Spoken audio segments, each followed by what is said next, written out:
All right. Give me a one if you see us. Give Come me on. a one. Hit me with a one. Come on. There we go. There we go. All right. We good. Finally. Praise All right. Yah. My first ever devoted to Yah YouTube Zoom collaboration, techie stuff interview. Never done this before. Praise Yah, we in there. All right, cool. Let me exit out all this other stuff up here. I don't think I need. I'll leave that window up just in case. Don't want to mess nothing up. All right, cool. So I have the pleasure of having with me here Syncere4Yah. I want to, yeah, his name's right there on the screen. Syncere4Yah. Um, he's a rapper in the faith and Torah, in the Messianic, Israelite faith. I'm gonna let him, kind of share a little bit about himself. I met him for the first time at Hebrew Fest 2025, July, on the week of July 4th this year. Um, I played on July 5th, and he played before me. Um, he performed before me, and I got to meet a bunch of artists, talented musicians, artists that I never met before because of Hebrew Fest. So kudos first and foremost to Ancient Path Revival, Brother Lyndon, and Adam. I appreciated them for allowing me to be there. And they've been doing that for a couple years, like 3 or 4 years or something like that. Hebrew Fest that's been going, and so I was invited for the first time. I was accepted the invitation um, to Hebrew Fest, and I finally went, and I was glad to see all this talent and all the love that was there. It was really amazing, just to get all the love and all the unity, in the things that keep us together, which is the gospel, the Messiah, his death and resurrection, the salvation and redemptive plan of Yah the Most High. And so I saw these guys, man. I was like, yo, these are some talented dudes. They're rapping. We got singers, we got musicians. And I'm just like, wow, I definitely want to get to know these people better. And so one of the first people that was on my heart to do this was with Syncere4Yah. We got Bobby Thorns, who'll be joining us today. Yah willing, if everything works out. I'm going to be interviewing Syncere4Yah. We're going to be chopping it up, talking with each other, and then go with Bobby Thorns, and then probably Jay Zadik, who's another rapper that rolls with their crew, and then Jo the Pariah. Is that how you say Yeah. his Yeah. thing? So Yeah. he's yeah. I just got off the phone with him a couple minutes ago, and so he's got some things he needs to take care of before he can jump on. But yeah. So it's gonna be a nice round table. I already sent the link to the group, so they should be able to jump on at any time. What I want to do for myself is I want to have this box up here so I can see the chat in case anybody in the chat wants to ask questions or engage.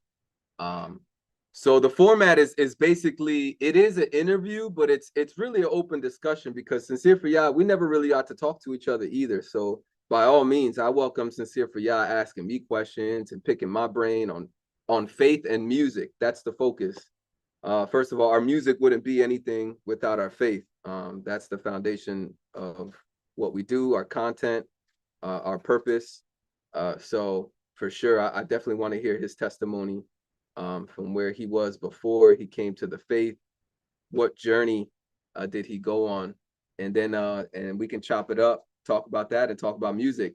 As far as like genre, styles of music, your experience with music, and all the behind the scenes stuff, recording, mixing, mastering, collaboration, teamwork. Uh, like how does it work for you? Grinding, being a person that works, right? Like a working, I'm a full-time working construction worker, so I still work a 9 to 5, and I still try to grind and try to produce some content. So So Syncere, first and foremost, what's your real name, You're brother? losing your audio. I don't Oh know if it's yeah. just me or if Maybe it's because I'm backing up. Let me all lighten across the up. board. All right. Yeah, that was How for me about at now? least. Yeah, How you're about good now? now. All right, I'm gonna put the noise suppressor on medium. It's probably too hard. So when I was Mm. backing up, it was probably getting a little weak. But basically I was just saying we want to talk about faith and music, and I want you to first and foremost give me your full name, because I don't know you by your original name. So I need to start addressing you by your name, but good. I am Michael Barlow Jr. I'm a junior, so Okay. Michael Barlow. Yeah, Michael. Right, cool, Yeah. Michael. So Michael, Yes, yeah, sir. man, shares, brother. Your first and foremost is the most important is your testimony coming to the faith. I don't know if you were ever a Christian Hold on, D. before. It's doing it again. Let Oh me make yeah. sure it's just not me. Let's ask the Okay. chat. Make sure if you're cutting out to them or if it's me, I could change my internet connection. I just want Okay. to make Copy sure. that. Are you guys Yeah. hearing me cutting out in the chat? Can you give me a message and let me know if you're hearing me cutting out? Shalom. Let me know. Let me know. I need your feedback. I need your cooperation. We can hear him fine. Okay. They said they could hear him fine. Yeah. All right. So I'm gonna do something. I'm gonna change my internet connection. Yeah. Real quick. Hopefully You've been looking good the whole time to me. You've been looking like you're not getting pixelated or nothing. But it seems like an audio thing. Maybe the headphones. Maybe the headphone wires are bad. Hey, you know what? It could be because I think I had. I got a wire that's been going bad lately. Because mine I plug in. Right. Let me see, man. How would I do this? I tell you what, let's try it, and then I'll mess with my because it's weird how it comes back in. So I'll try it and see where we're at versus trying to change internet connection. I'll just mess with my cord. Yeah, maybe that. So yeah, so it's all you, bro, brother Michael. So question would be like, what journey from not believing to believing, like what's your journey been coming, So I guess that's a tough question there. Let's start with the most important. Where are you at right now? What do you believe? What summarizes your faith right now? And then we can go back. Right now. Yeah, there we go. So my faith right now is the blood that covers me through Yahushua Mashiach, or Jesus to some people. And first and foremost, that it's a free gift of salvation from him unto good works. And so a lot of my life, I didn't understand that part, in fullness. And so now learning his Torah and his deeper commandments of what loving him and loving our neighbor actually looks like, you know what I mean? And then focusing on the spiritual application of the Torah in my life today and what that looks like, not just by the letter of keeping commandments, but my heart posture towards people through walking in these commandments, you know what I mean? And just having things in the right order. So, I was a wretch and he saved me. And so now I try to love him the best I can, the way he tells me to, so. My bad. So you believe in the Torah, you believe in the law of Moses, the law of God. Yes. You believe in the prophets. Yes. You believe in the gospels, or as they would say, the Basora. Yes, sir. You believe in the Apostle Paul. You don't think Apostle Paul is a false prophet or a false apostle or anything? No, sir. No, sir. Praise Yah. All right. So that's where you're at. Amen. So yeah, tell me a little bit about the journey. What are some highlights? You don't got to go through every specific thing, because I would like to get into music, but yeah. So I would say I was a believer my whole life. I've been in churches, you know what I mean? I've been in and out of churches.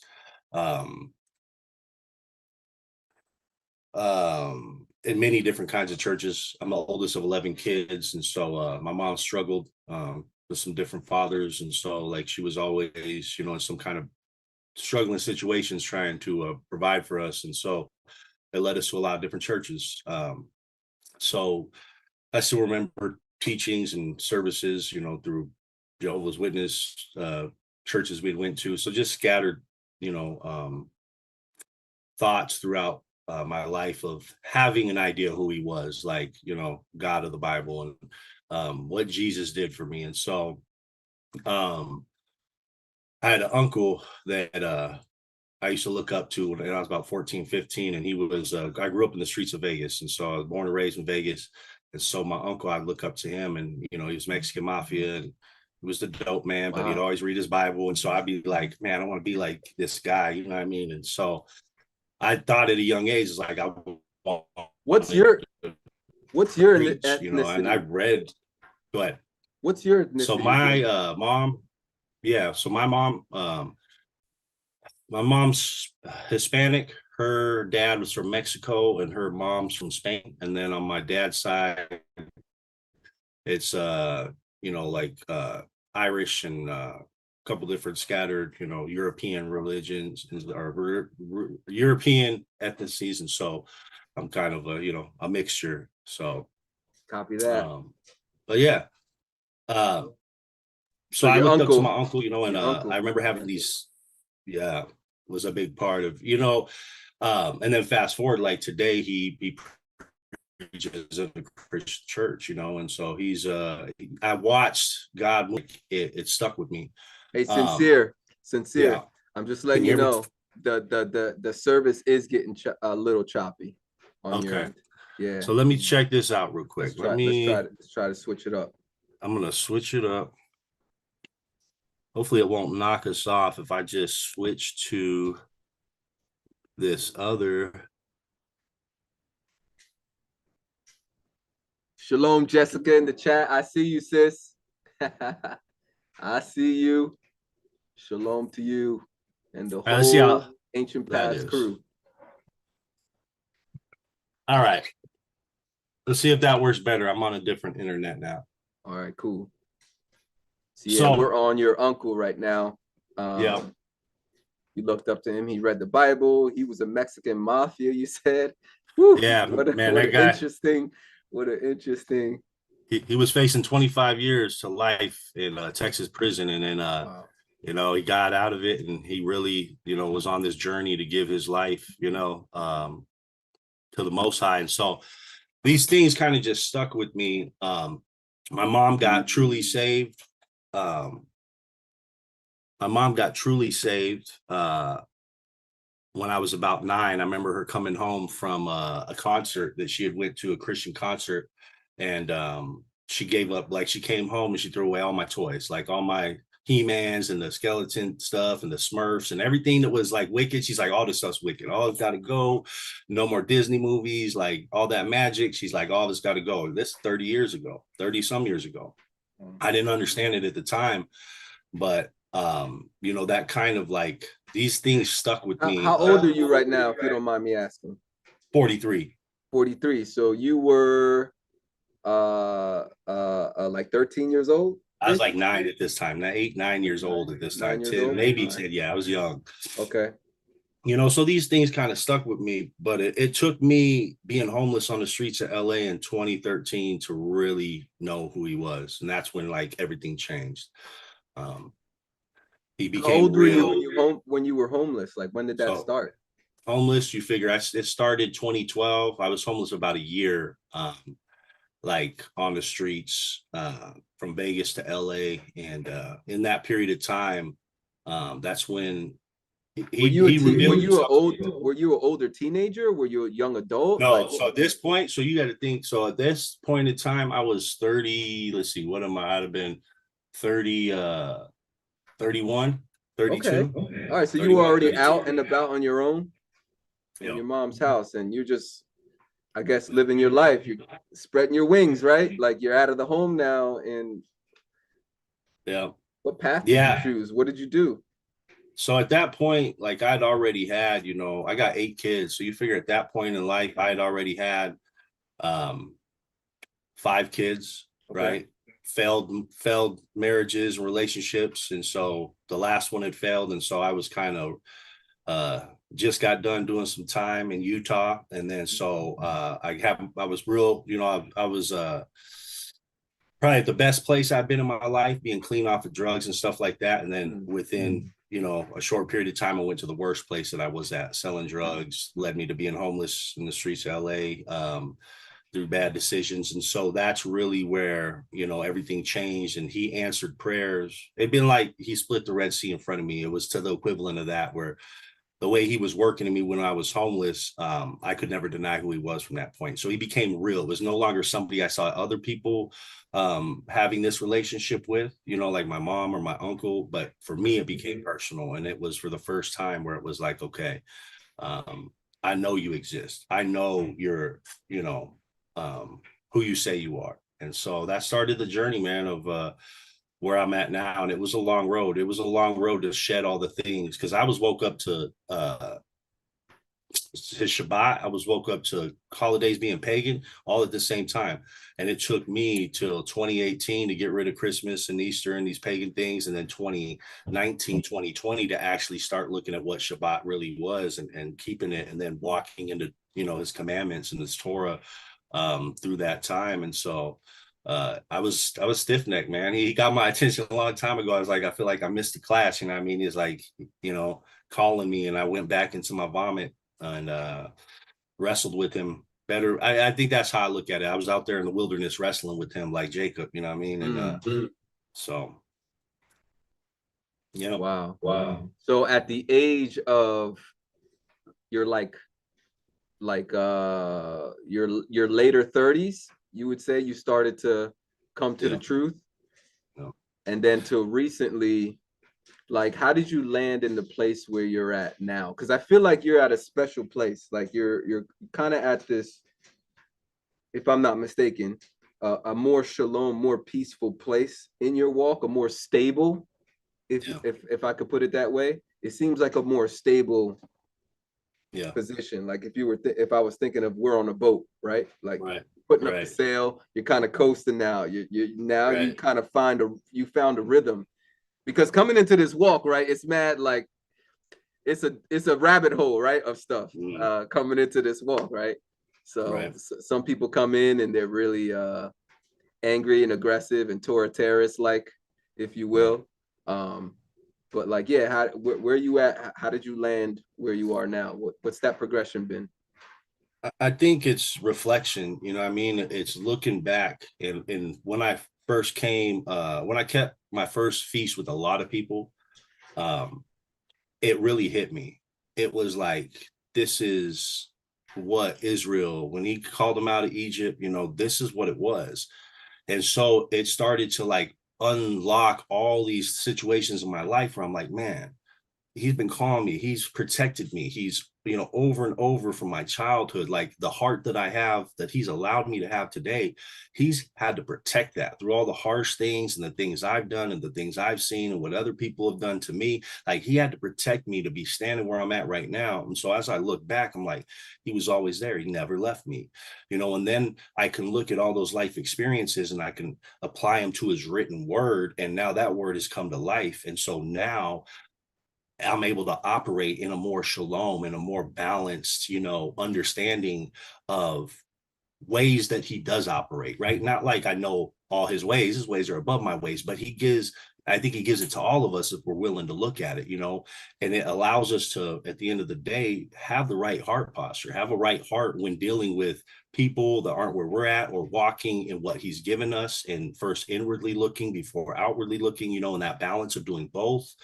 And so it's really just everything that I go through, I'm seeking him, right? I'm praying all day. And is this what you want? And I'm trusting in him because he's allowed me to see every part, like who he is and how he's faithful and true. Because I'm stiff-necked, I'm stubborn. He had to do that. He had to allow me to see, hey, I've always been there. You thought this was you. You thought this was, it's always been me. And I've always called you and wanted you to be with me. And I've used every mistake that you've ever made to testify to who I am and what I'm able to do. And now you go out and you go tell people that thing, right? You go show people that thing, because I always had a heart to want to help people. I always wanted to Even when I was in the world, like my mom was the type of person that would give, her shoes off her feet to anybody. She would do anything for anybody. And so that heart, and a lot of times it put us in a bad situation, but I had to balance, just had to balance, what he's given me, the gifts that he's given me. Um, and So you had a just, love, you had a love for your neighbor type of thing. You had a little spot in your heart to love your neighbor, right? So if I was to press into that a little bit, what would be the ways, right, before you came to the faith that you were failing in loving your neighbor versus the way you were, you know, completing that task of loving your neighbor? What ways were you failing at it? What ways were you not loving your neighbor with the worldly things that you were part of and doing?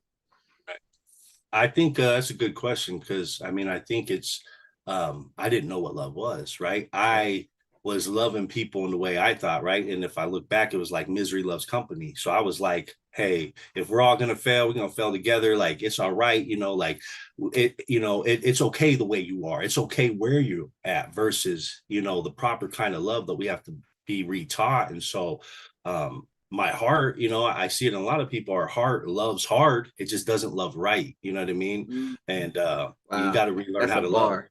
That's a Right. bar. That's a So, bar. Write that right. down. Did you have Write that in that a down. song yet? No, no, no, no. But I'm Uh, gonna. Yeah. love hard versus loving right. Mm-hmm. Yeah. Yeah. Yep. Yep. So you said you had some like you did some time in prison.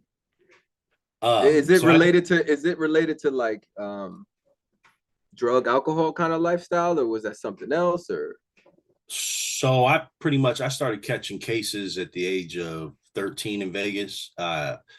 Buddy of mine talked me into robbing a house, and I grew up in the projects. I was a minority in an all black neighborhood. so then that would City. be my example right there. You see what I'm saying? Loving your neighbor, right? Like Yeah. that's not Yeah. loving our That's neighbor. not loving our You neighbor. Yeah. Yeah. Yeah. Yeah. know what I'm So saying? there you go. But Or like giving like letting somebody else smoke a blunt to make them feel better, kind of thing, like passing it on. We think yeah. that that's love. Like Right. like I know what you're talking about because I got friends. I grew up with different people, and there's mad people that obviously don't live. I grew up very churchy. I never got into drugs, never did drugs, never drank. I think I had a animosity towards it because of my father. So I actually was like turned off by it. But I had cousins, I had friends who like are people you can like are chill and cool, down to earth, like people that like got your back. They're very loyal.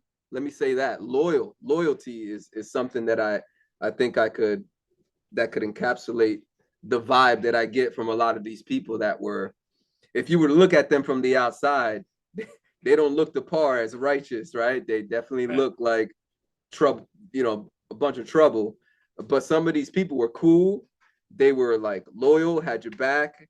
Um, Not somebody to like gossip and like backstab you. That's kind of like the street thing, right? Like it's like you show respect to your homies. You know what I mean? You don't backstab your homies. But the way that we medicate each other ain't always it ain't good. We medicate, help each other medicate in the wrong ways, and some of us doing criminal activity, or whatever, drunkenness, getting high and whatnot. So, but it seems like, wow, you were catching cases early, with Yeah. that.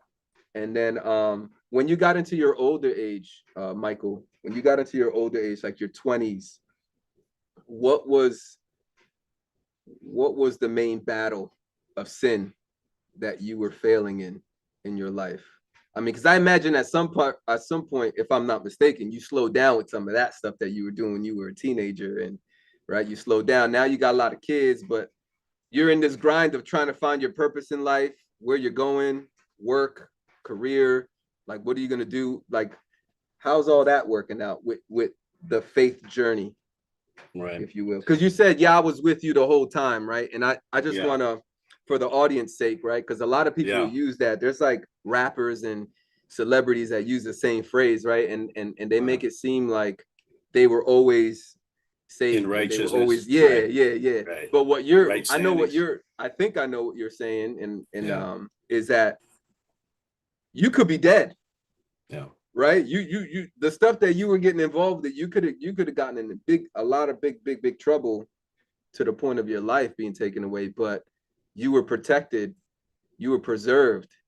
And so those good things that were happening in your life, you accredit it to Yahuwah, you accredit it to Yah, the Most High, right?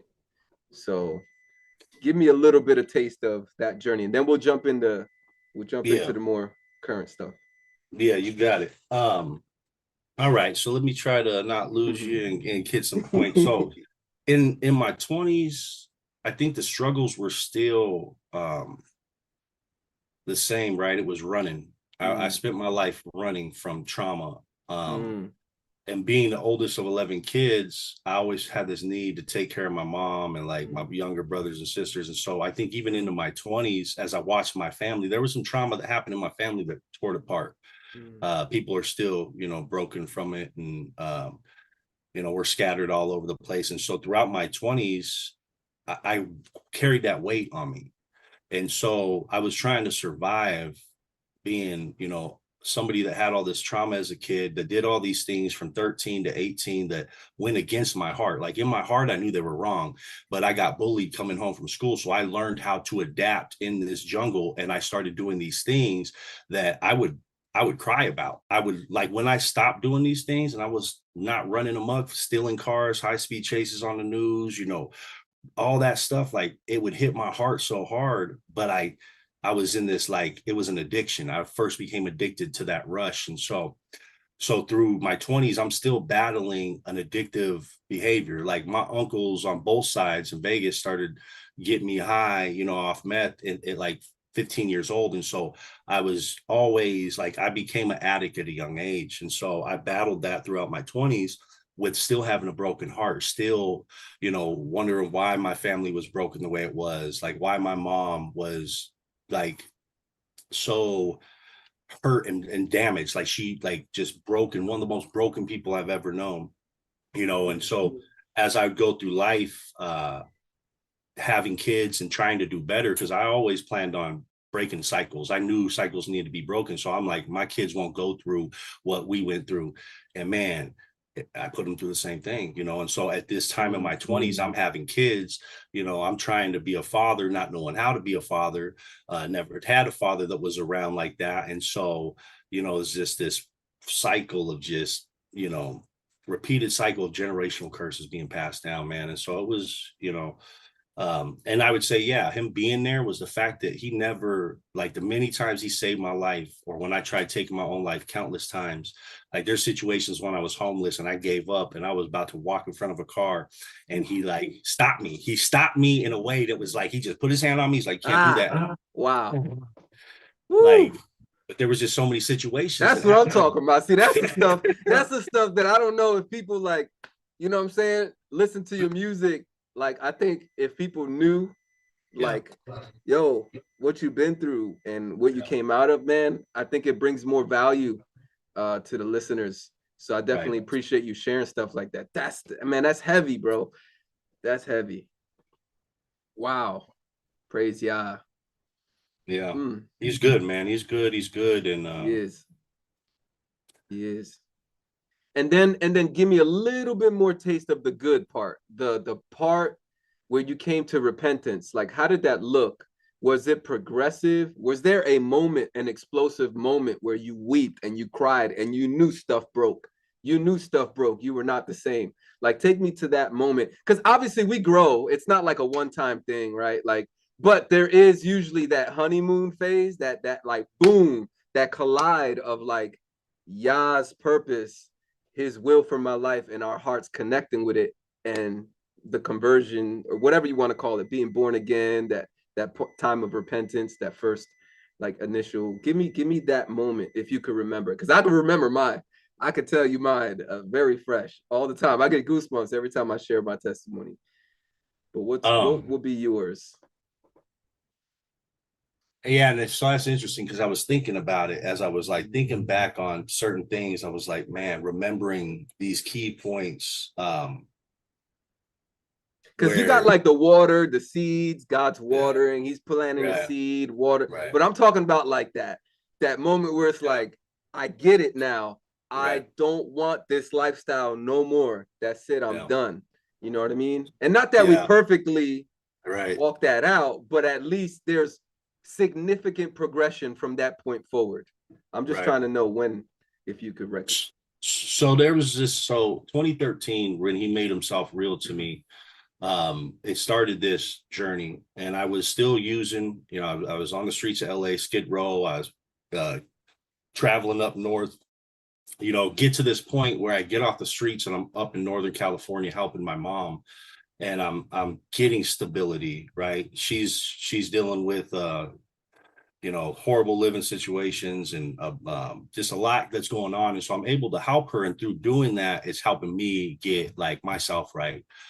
But I'm still dabbling. I'm still like messing around and getting high, you know. And so I end up getting high, and I take some mushrooms, man. I'm sitting here with this dude, and I take them, and he's starting to talk to me about how we're all God. And he's like, you know, we're all God, he's in us. And it's just this real Gnostic. At the time, I didn't know it was a Gnostic belief, but the way he was saying it, I was buying it for a second. And I was like, I was buying it, and I'm like, okay, man, I think I see what you're saying.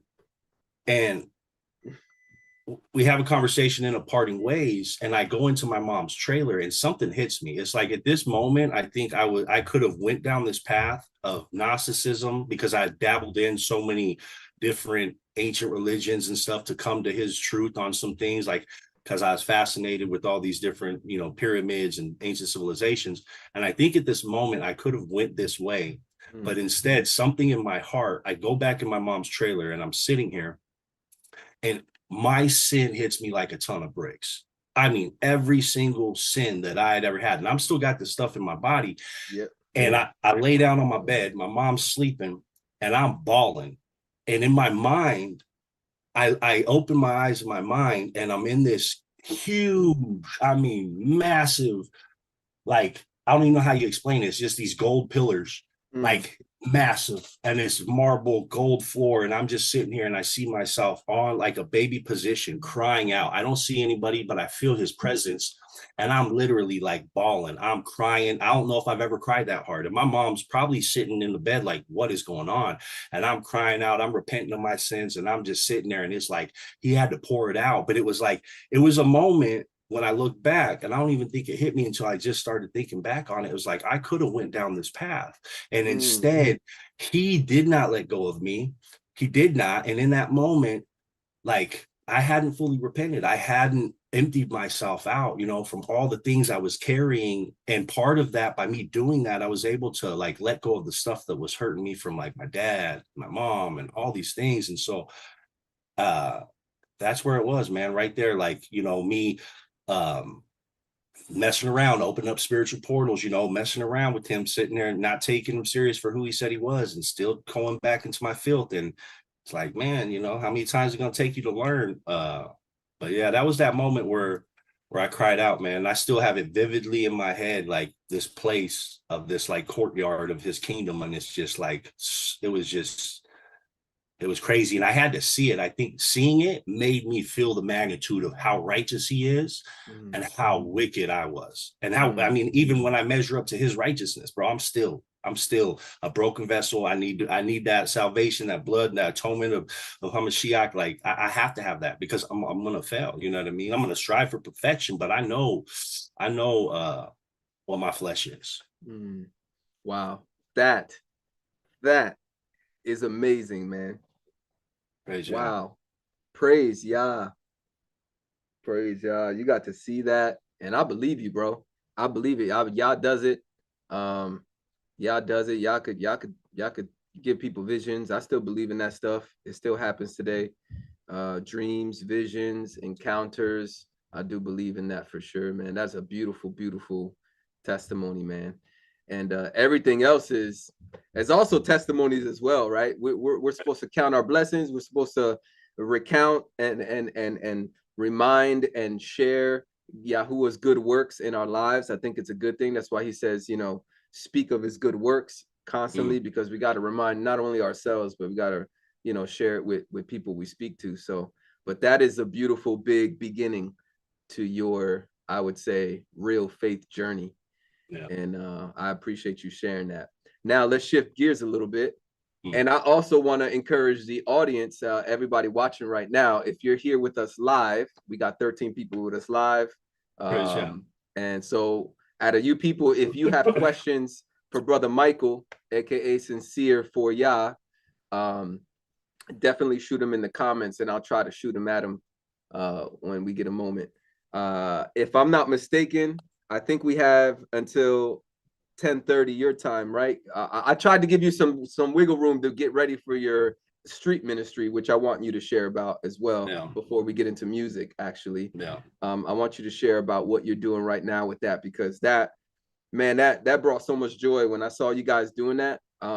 You know, I clicked on YouTube and I saw, because I'm subscribed now, you know, for sure, with you, Bobby Thorns, Ancient Path Revivals, Left Right Wing. I keep saying Left Right Ministries. Yo, my boys keep getting on me for that. They're like, bro, you better stop saying that. It's such a bad habit, yo. Left Right Ministries and Parable. So when I saw you guys going out to the streets with the speakers and everything, I was like, that's got to be so much fun. But it's not just music. You guys are out there ministering to people, giving people food, taking care of people. So I definitely want you guys, I want you to share a little bit about that, Yeah. what you guys been doing.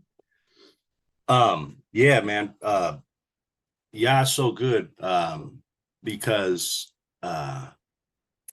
man, you think you know, and then he'll show you that you have no idea what he has in store, you know, what his plans are. And so we did some outreach before, you know, as a family out in Chicago, and we would wintertime, you know, jackets and blankets and different stuff and hot chocolate. And so it's been something, even in Arizona, my brother, like his family, it's something in our heart to go and do that. And so when we came to Missouri, I was realizing a lot of people were having this feeling of their heart to get out and like go out and do something, like whether it was to go to the Christian churches or, you know, evangelize or feed the homeless. Like many people came to me and I was like, okay, like y'all saying something here. So let's sit down. Every Sunday since. We've missed a couple just with different things going on, but pretty faithfully every Sunday we go out to Springfield, Missouri.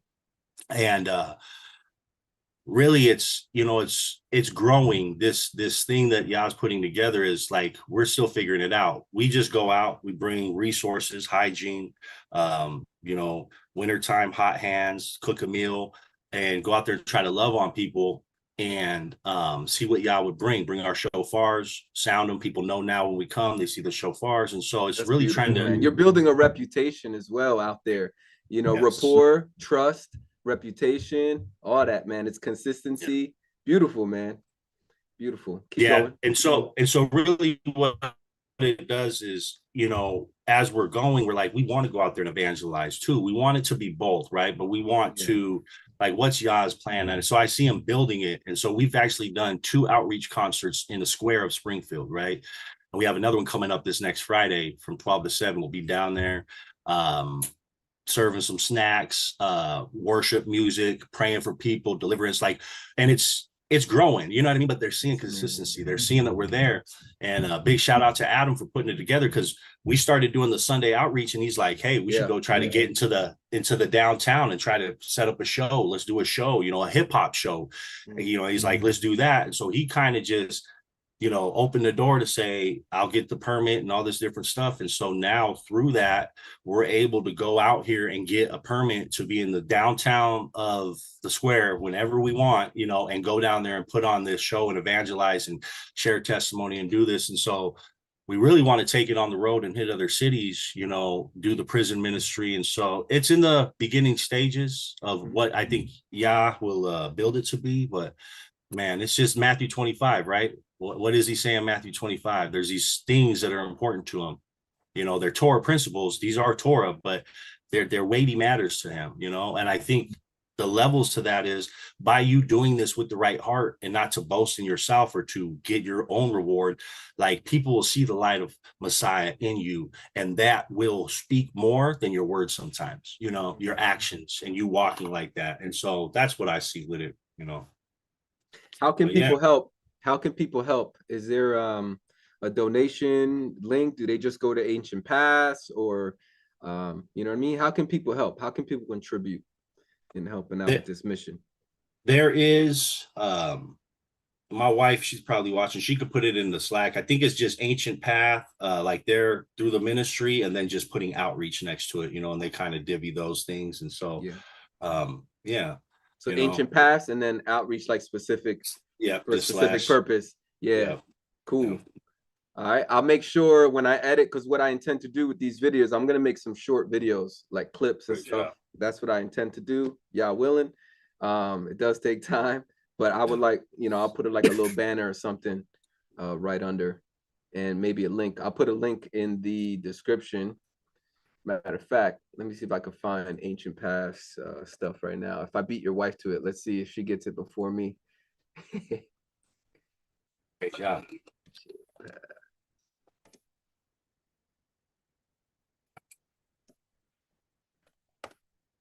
Let's see. Yep, Ancient Path donate button.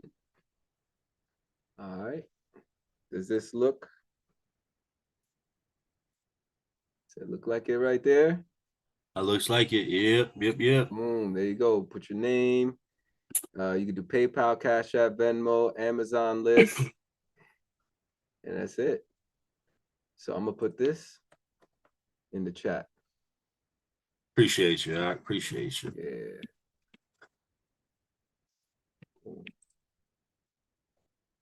Here it is in the chat, and I will put it in the description of this video as well. I don't know if I could do that right now. I'm not gonna mess up nothing. I'm not gonna touch nothing. I don't want to mess nothing up. Now let's talk about music. So for those of you, we might geek out a little bit. I know I only left a little bit of time, but you said you got a little bit more time. You said a little bit more. Yeah, we're actually we're gonna go a little bit later because the weather over here is drastically getting colder. So we're gonna do more of an evening outreach. So yeah, we got the snow. So the snow that was with us probably going towards you guys. Yeah. All right, cool. So let's talk music. Let's talk music. What has been your music journey? When did you first start to rap? Let's say that. And then we can talk about, I don't know if you, I'm not sure if you make your own beats, if you've made beats before, if you've explored and experimented, or if you're just rapping, lyricist. But let me know what your journey has been with music. Yeah. So I started writing poetry back in 1996. That's probably when I started writing lyrics down, but more in a poetry type of mindset. When I get a little lost sometimes with the dates. Roughly how old were you around then? So right back then I'd have been 15. All right, cool. 15. Yeah. And so about 15 years old, I'm writing, you know, poetry and realizing that I enjoy, you know, pouring myself out on in paper or on paper. And then I started rapping, messing around with the crew of guys that were doing it. And so I dabbled in it. I was like, man, I could do this, you know. And then never took it really serious again until I was about, let's say about 23, 24. And I was going through some heavy things with my kids, first divorce, you know, and all these things. And so I really started to capture and write to beats and stuff like that. And so it started this journey. I did mess around making beats in when I was about that same age, 25, 26. Really enjoyed it, but then life got to a point where I don't know, I was just moving too fast to sit down and do that. And so I still wrote, but I'm more focused on writing songs, you know. And so I started recording music like legitimately for the first time in 2006. Worked on my first album, Super Worldly, you know, just running amok, started doing some shows in Utah. So roughly like you're like roughly 25-ish. Yeah. Mid 20s. Yeah, mid 20s. And just in the world, just boasting. What were you using? What were you using? Where were you going to record? So I was going to, there's a studio out in Utah, which was a really legit studio. A lot of big artists have been through there, you know, Bone Thugs and Harmony and some local artists. And so I got connected with this producer, Prince Midas, and super, knew what he was doing. And so we would go on there. The dude that I was rapping with, that was his boy from school. And so we'd go up in there and we'd spend all night up in the studio and work on tracks. And so yeah, it was I still had some good music. There was some conscious music about some really good, type of values, but it was all distorted. And so I went by a different alias back then. It was Dirty, and I kind of took pride in my failures and my lifestyle choices, and I think it was a season where this hurt that I'd been through is my identity, it was who I was. And So yeah, it took 2006, recording legitimate music, doing shows, um nothing major, just getting a taste of performing. And then did that all the way till 2010. So into my 30s, I was still doing music. But then that's right when I became, I went and did a year termination, got out, and then was really good, really at this really high place in my life. And then within like 6 months, totally all the way to the bottom. Went from being clean, sober, working out, taking care of responsibilities. I was on a work release program to like using, slanging, fraudulent stuff, like running amok. And that's where he took me to the wilderness. And that's where my heart changed. And I picked up music again in 2015 when he restored me. So I would have been 30, let's see, I'd have been 33. So 33 going in 34. This is where he restored me, because I was out of my oldest kid's life for 9 years. So they were in Illinois. I was in Utah, caught a case, and I couldn't be in their life for 9 years. And so through this journey of me being homeless, he opened up the door after this situation where I poured out my heart to him and I repent, right? Shortly after, I kick everything, and he opens up this door for me to go back to Illinois. I got some felony warrants out there, so I'm going there to take care of this monumental thing. But he opens up the door. I go back and start to rekindle or rebuild this relationship with my oldest kids.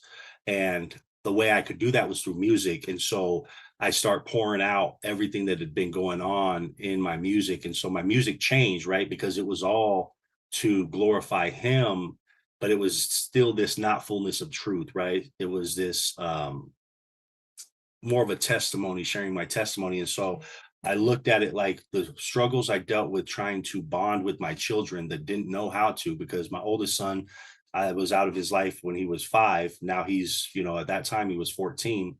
My daughter, I was out of her life when she was 1. She was, 9, 10 years old at this time. And then my youngest son, he was a week old, and we got, I wasn't around. And so he was 9. And so they didn't know how to have a father. I was never there. And so my music is how I was able to cope with this mountain that I was trying to accomplish. And so I just poured it out, did an album, and it was good. And then I started to go into these clubs. What's the name of the album? Cali Influenced. Cali Influenced. All right. Yeah. Is that on your YouTube channel? No, it's on. That's the old. That's the old. That's so before. At this point, I went by Syncere. So like in 2006, I was under this, name Dirty, and it was like this street thing that I was doing. And then so after like 2015, I realized I was like, my insides and my actions, they didn't match up. Not realizing my inside was still dirty, but the part of my heart that was good, I didn't justify that by the things I was doing, right? And so I was like, I want my actions and my heart to be one in the same. Like I want to show that, right? And so I was like, okay, I'm from Sin City. And I used to take pride in that. I was a running rebel. I was like, I'm from Vegas, like, and it was like, okay, sincere. I want to be sincere with everything that I do. And so that's when I started going by Syncere, did the album. And during this time of doing the album, I'm recording all kinds of songs. I'm in a studio where R. Kelly was recording in Blue Island up in Chicago, and this massive like studio where you could do whole bands inside here, right? And they got gold cardiac mics, and you know, it was insane. But this producer that I'm working with like does music and teaches music and has all these connections. And so I mean, I'm sitting here getting into these studios and meeting people, and you know, opening up for like Jelly Roll and different people, and I'm starting to do my music, and it's not being received because it's this like, you know, Christian type of conscious rap, and I'm in some of these trenches of Chicago, and they're like, Brian, nobody trying to hear that stuff. And so I started to go back towards like trying to glorify my testimony So and it some was of the discouraged. things. It was It was discouraged in that discouraged. atmosphere. Yeah. Yeah. Yeah. Mm-hmm. But so then I start trying to, you know, I think when I look back, I started to compromise and go back where I was still like trying to be a Christian, but I was glorifying the sin versus what he was doing in me, hoping that I would catch ears and they would come to this good music. Mm-hmm. And so at the time, I signed with the management team out of Vegas, just dropped my album. I work with the guy, his name's Andre Mayon, and he's cousins with Hype Williams. And so he shoots videos for Common and stuff in Chicago. And he's like, I work with this dude at this um, plastic company, and he's like, you know, we could do a video. So at the same time, my producer is working with this actress from Chicago Fire, Monica Raymond. And so we're rubbing elbows, and she's willing to get in this video that we're going to shoot for this song called Song for the Cause, which was to bring donations in to get kids winter jackets. You know, we were trying to do this good stuff while we were doing this music. And so I got all these things going on, album drops, got another album working, got a management team, got a video that And we're this going to was be shooting. around what year? This is all going on? 2016, 2017, 2016, 2016, 2017. And everything falls apart, bro. Like the actress, she goes to rehab. The management team falls apart. I'm sitting here, it hits me like a ton of bricks. I'm sitting here like, bro, like, what are you doing? Like, you're compromising, like, you're going backwards. And so I made a vow. I was like, I'm not going to make music anymore. I was like, unless it's 100% for you, I'm done. I'm done compromising. I'm over it. That's 2018. When you say you, you're 2017 saying on for y'all? 2018. For YAH, I'm saying for YAH. I'm saying for YAH. If I ain't doing this for you 100% fully, and I didn't know him as YAH at the time. I still knew Yeah. him as God, you know what I mean? God. Yep. But I'm like, if it ain't for you, I'm not doing it. And so I All stopped right. doing music. All right. 2017, 2018, it was done. And it was heavy because I was like, I always was going to do music. Since I was 15, I was like, this is something I'll do for the rest of my life, making music, writing and creating. Like, and then it was like, I'm not going to do it because I didn't know how to do it right. You know what I mean? I still had some work that needed to be done. And then he took me and brought me to his Torah, you know, and brought me to his deeper understanding of his commandments and his, you know, his feast days. And I'd been praying. Come about 2020, I'm like praying. I'm starting to write, right? But I'm like, I'm not doing nothing with it because I know this isn't what I want to do. But I'm like, I got to start writing. And I'm telling him, I'm like, look, light me on fire for you. Light me on fire for you to speak your truth, to just like have this zeal just to honor you with everything that I do. Man, fast forward to 2023, and I was 2023. All right, not too yeah, long ago. too long ago. And I'm sitting here and I'm praying and I'm like, please light me on fire. Are I'm you still writing. at 2023? Are you living in the same place you're living right now? Nah, I'm in Or you on a Chicago. I'm different? outside of Chicago. I'm You're in outside Illinois. of Chicago. Yeah. You're outside of Chicago back then, 2023. Yeah, I went there in 2016. So 2016, 16 to when 20. y'all opened up that door to be back in my Got you. kid's life, I went from California to Illinois. And so I was Got there you. from 2015, 2016, all the way to 2024. Or, you know, this year, Wow. actually, this year we moved to Missouri. So yeah. Wow. Okay. Yeah, that's right. I'm starting to remember the chit chat. So keep going. So 2023. So Something special 2023 happened in 2023. something special happens. Yeah. Yeah, so we're at our first feast with Parable, man. We're at our and we've been keeping feasts for 3 years at this point. We did our first ones in the backyard, and then went to a campground, and then we went to a smaller gathering. But then we come 2023 to Missouri. Wait, who were you doing all that with? So the first one, my wife. So my wife, I got married in 2020, and me and my wife, we I'm started. sorry, we getting caught up in testimony again, Yeah. but this is Oh, fun though. This is fun. right. So we start walking down this path together, right? Like yeah, had already woke me up to these things, these truths, but I didn't understand yet. It was like almost like I didn't want to walk it alone. So I was Yeah. like, and I was seeking churches, you know, Sabbath churches, but I couldn't find them other than Seventh-day Adventist churches, which I liked, but there was something that just I felt like something was missing for me. But anyway, so I'm walking this path with my wife, and we're coming to keep the feast. And then my brother, I got a younger brother that's 2 years younger than me, and at the same time I'm waking up to walking in this truth, he's using my brother who's coming to truth too, and we're walking side by side, and we're now the only two people in our out of 11 kids that walk in these ways. But so 2023, man, we come to this first big feast with a lot of people. I'm talking 300 some people, 400 people. And everybody's dwelling in Sukkot. And I'm sitting here and like, man, I've been praying. And um, I get baptized again. I get submit myself in the water. I feel led to go down and get immersed. And man, as I do it, I come up and bro, I'm telling you, it was just a fire. It was just a fire. And I was like, this song Ruach HaKodesh came to me. It Ruach came to me. HaKodesh, that one? That one.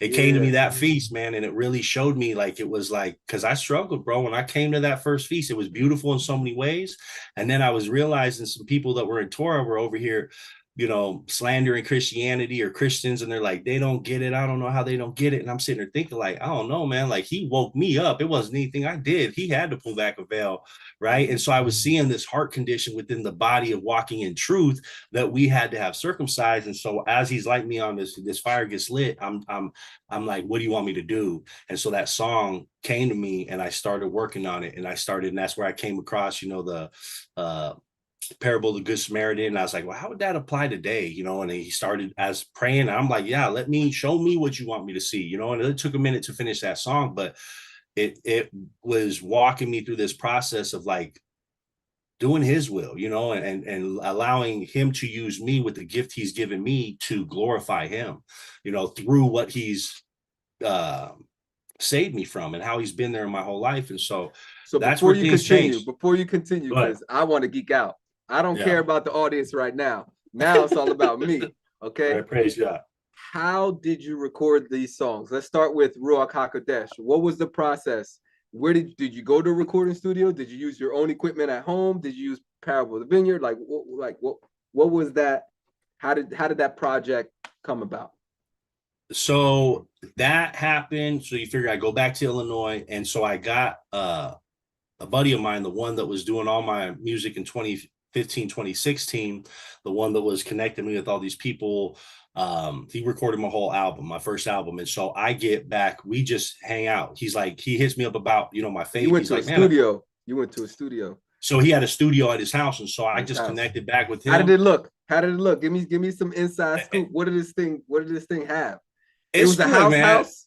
It's a basement. It's a basement. All right. But the whole basement's a studio. So you figure he's got synths and different stuff. This guy really geeks out. Like he makes his own boards, like plays all live instruments. Eric Olson, man, he's always been a brother. And man, if it weren't for, him being there, a lot of this music I couldn't have done because I couldn't afford to get in some of these studios. I was working 3 jobs at one point, just to go be able to do music, to pay and play, to get into these places and do shows, and to pay to get in the studio and to pay for beats because I wasn't making beats. I was leasing beats. And so, everything costs money. And so like, and even did that now, guy do it full time? Was he doing it full time? No. That's his part-time gig. He That was had his his own part-time little gig. basement studio. Well, he teaches music. So he teaches actually music. Works at a high school where he teaches kids instruments. And so Gotcha. he does. Yeah. He works for a bunch of churches where he would do the Sunday worship. He would go and organize all these different choirs. And so he's been wrapped up in music his whole life. And so he does music for a living, but just not like that. Yeah. Wow.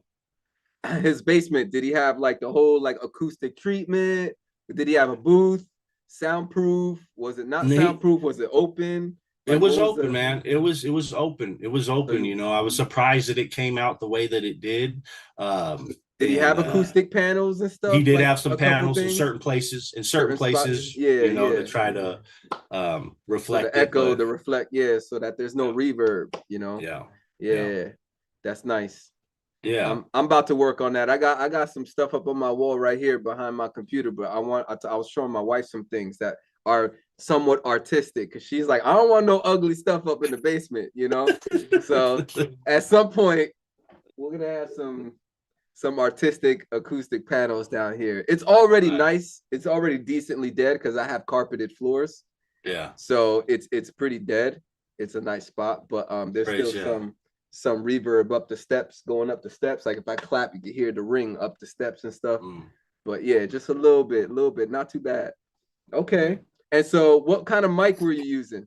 I'm geeking out. I'm geeking out right now. I told you, I'm telling you, I'm geeking out. Do you remember what kind of mic you were using? Man, I don't. Is At it this condenser? point, Obviously it's a condenser. Yeah. And he honestly, like when I told my boy that I was getting back to do music, he went because he stopped doing it. Like because it was a side thing where he went and got a new MacBook, went and got the new programs, got Pro Tools. He uses Ableton. So he got, you know, Ableton, everything updated, went and got a good mic. And like he was like, all right, bro, like, and he poured into it. He invested money just to be able to record me. And so I forget what the mic was because he was always telling me, man, he'd walk me through the process. And I love that about him. He was like, this is why I do this. And this dude, like, and I was just like, I never stored all that stuff. And I'm like, man, it's foolish because there's been so many points in life where I didn't have somebody to mix or master or a way to record, and I was just stagnant. And I'm like, man, now I have all the abilities to record. I got a, you know, nothing crazy here. I got a little array box, you know, like a almost, what is it, like a chaotic eyeball. And I got me the let me see that thing. Put it in front of the camera. See what we got. If you could. You know, so I use this and it actually works, man. Just for I thought about getting one of those. You know, the Audio Technica mic, Jay Zadik actually recommended this. He's like, bro, just get you this mic. Yeah, Audio Technica. He's like, just get you this mic, bro. What kind of Audio Technica? And it's just the basic P48. Okay, right? It looks like an AT20. 2020. Is it AT20? Yeah, it is. It's AT2020. Yes. Yep. That's my baby. So I had a bootleg version of it, but I ended up like getting the real one. This past month, I went to a what do you call it? The thrift stores.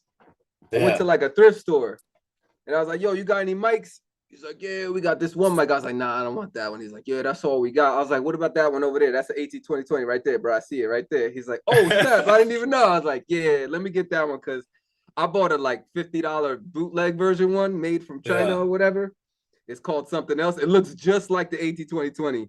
Wow. And I was like, yeah, I think I want to have the official one, just to have it. I never really used it because my environment's not as quiet as I would like it to be. Yeah. I tend to record right next to my laptop, and I have an additional fan under my laptop to keep my laptop cool. And so it picks up all of that. It's noisy, it's loud. And so I'm not in I would have to record like far away. Or like up in the corner somewhere, but I don't like being away from the computer. I like being like right here. I like to have control. I like to stop, chop, slice, do everything right here. So I've always, believe it or not, most of my songs have been recorded with the Shure SM58 microphone. Wow. For real. And I like it because it's it doesn't have to be a quiet environment. It's not as clean and crispy as a condenser because the condenser picks up everything and it gets the full, the beauty of the voice. And then Lyndon put me on his. I saw the mic he was performing with. I was like, yo, what's that mic over there you got, bro? Let me see that. He's like, yeah, sure, no problem. Brought it down. This beautiful cherry wood, cherry wood Telefunken dynamic mic right here. This is beautiful, very heavy. So this one is more like, it has like a little high shelf on the higher frequency range, like the high, mid-high area. I already have a harsh frequency in that range, so I tend to have to control that range with this. Like a dynamic EQ or something. I have to make sure I'm controlling it. This one seems to fit me the best for some reason. it's like more flat. It's a little more flat. You know what I mean? Right. So Right. it's I don't know. I like the Telefunken because it gives that nice. It's nice and crispy when you can control it right. It's nice. But anyway, Nice. so you be rocking out. You be recording now from home. Is that what you been doing lately? Yeah, so I got a little office set up here, kind of a Nice, mess right now, but we do t-shirts and we got some nice. decent printers Oh, you and got a shirt so printer? yeah, we got Ooh, a DTF right here, big old yeah, that thing's a hot mess, but that's awesome, man. that thing That's right there. that's Yeah, awesome.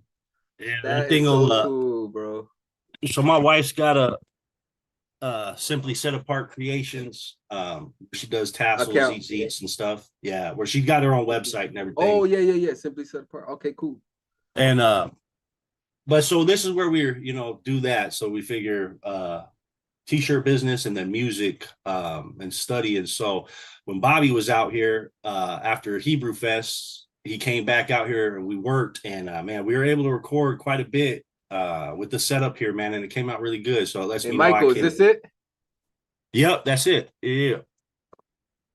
I'm about to drop that in the chat. Praise Yah. Appreciate you. All right. Y'all wanna, if y'all wanna share the love and support, go ahead and support some more creation Torah observant believers right there. Marketplace, baby. Praise Yah. And your shirts are on there, I imagine. Your shirts would be on there if you were to make shirts. Yep, they are. So we got some basic stuff that we've been doing, some rainbow t-shirts and some Ruach and some of the album art, but we got a lot more that we got coming. Nice. We just had a problem, man. We had some mice issues, and so a lot of shirts, man. We getting there though. We getting it figured Okay. out, and so but Y'all that's the doing it, man. goal. You're doing it. Yeah, You're yeah. doing it. It's amazing. Praise y'all. Praises to the Most High So for you're allowing you're us. set up. So you're set up. So I kind of skipped. I kind of got Yeah, excited. I kind of you're skipped. good. I went from you recording in your boy's basement studio, and then I kind of fast forward all the way to what you got. I wanted to hear a little more of your journey.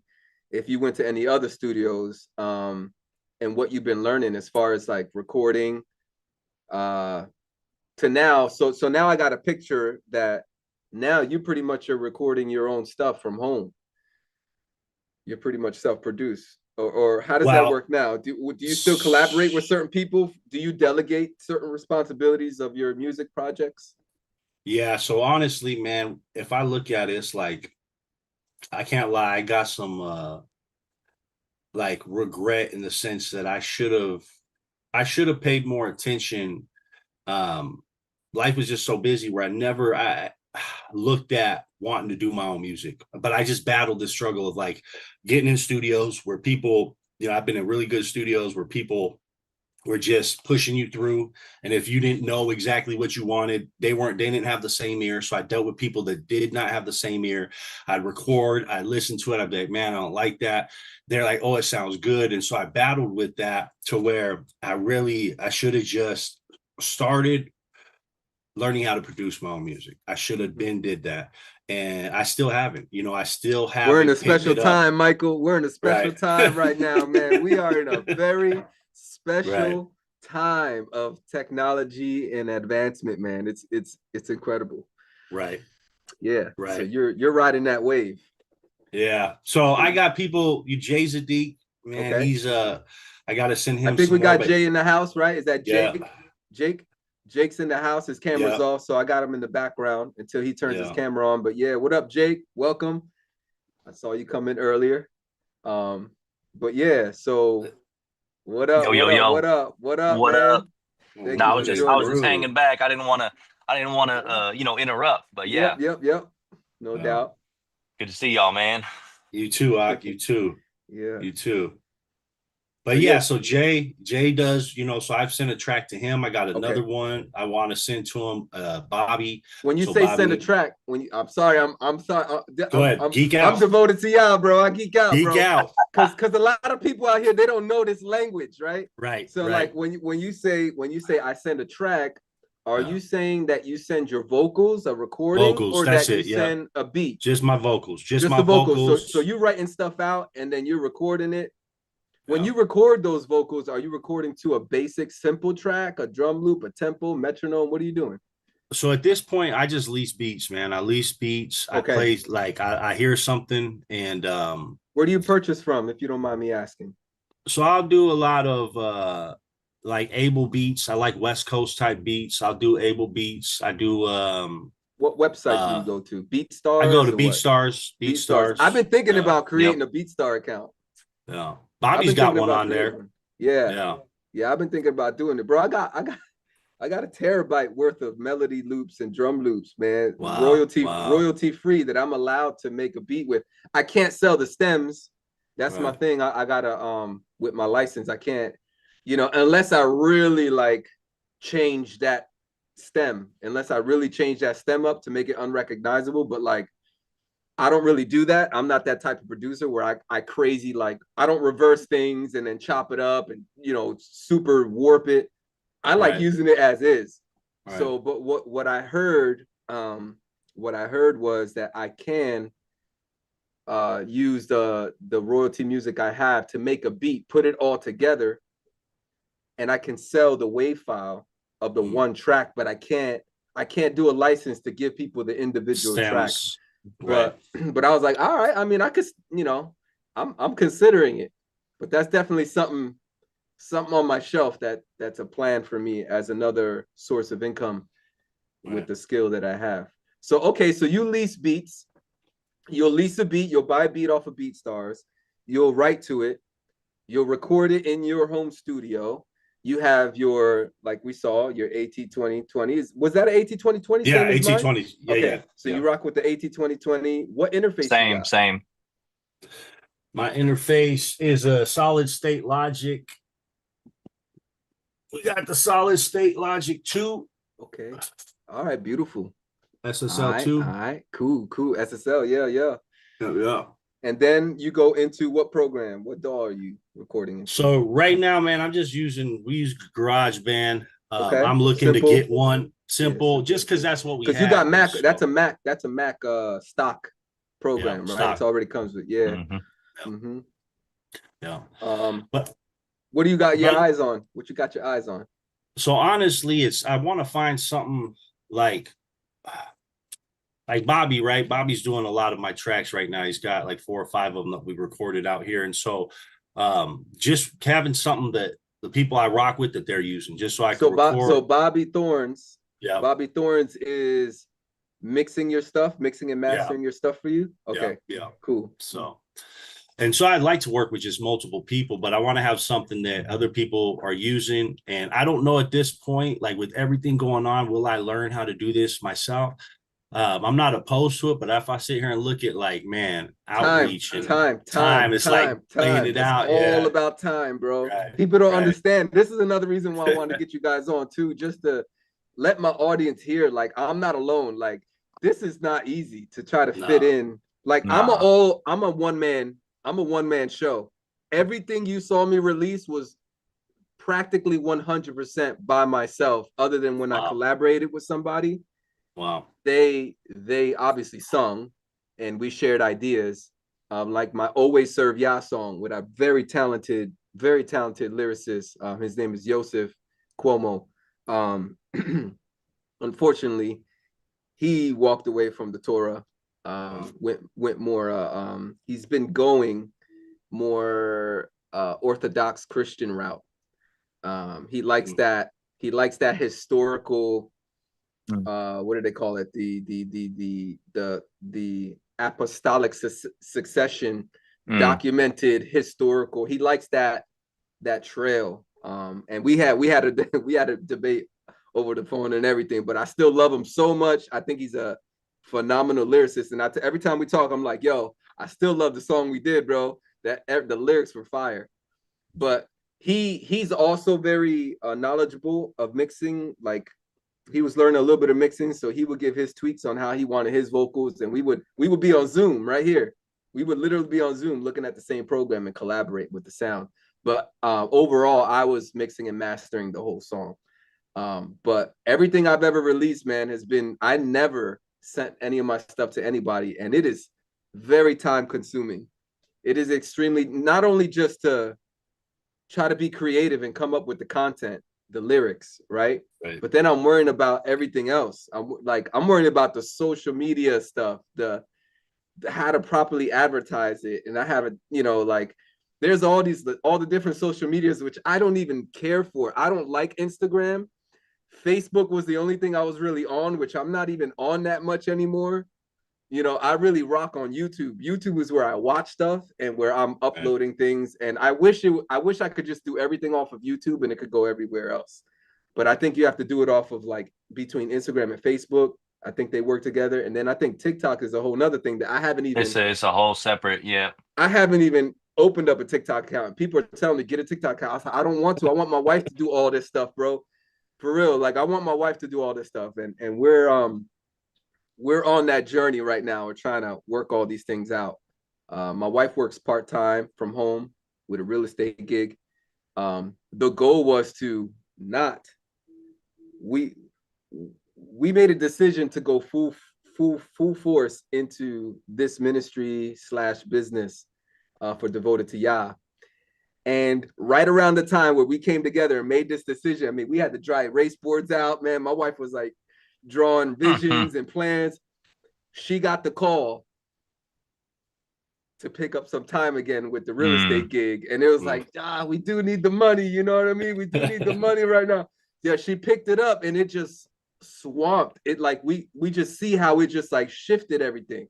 Like we had this momentum, we were getting ready to go on, and it's like the schedule picked up and it slowed down. I mean, I was literally I invested. So I'm opening up a little bit. I hope you don't mind.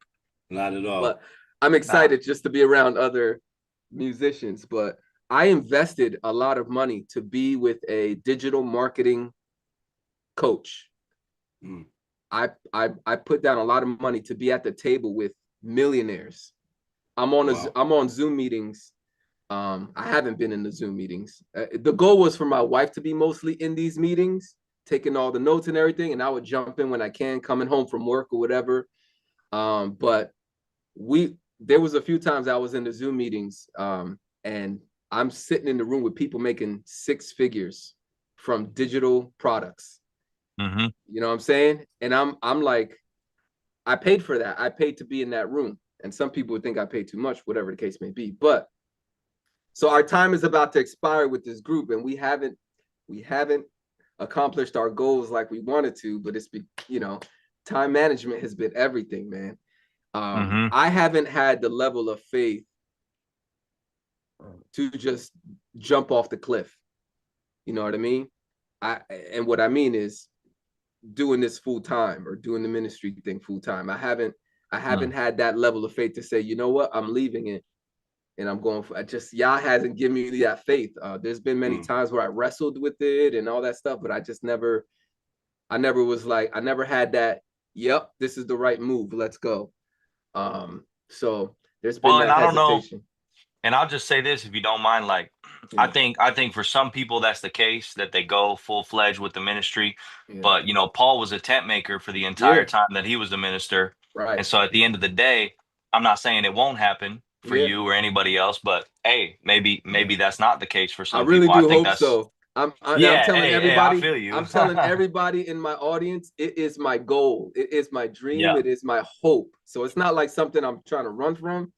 It's just, I want to make sure that, I mean, me personally, Yahuwah says, a man plans his steps, but Yahuwah sets his course, right? The path. Yeah. So I'm not a good planner, but when it comes to this, I want to make sure my family's all right. And I'm not making a reckless decision. My wife is really the best planner. She's more analytical and very particular. I'm more risky. You're an artist, bro. Yeah. So yeah, I'm an artist. I'm very risky. I'm very spontaneous. I'm spontaneous. I don't like schedules, but my wife is very, like, I'm telling you, she could run the business really good. I know it. I know it. My wife is the bomb, bro. She has Excel sheets for our finances in our house, bro. Great. She codes the Excel with codes where she would just punch in a number and it does the equation and gives the answer in another location so we can know what we need with whatever. Like, she can do this. It's just I think if she was to, you know, let go of the part-time gig and run with this, more would get done. And I think we'll start to see momentum. And then I got this ministry I'm part of now, which, Yah willing, everything goes well, this will be my home. This will be my congregation. This will be my support. And like, I don't care if I live in a little RV or something, you know what I'm saying? If my son can have a little RV for his room or whatever, and I have an RV with me and my wife, I don't care. I don't mind downsizing.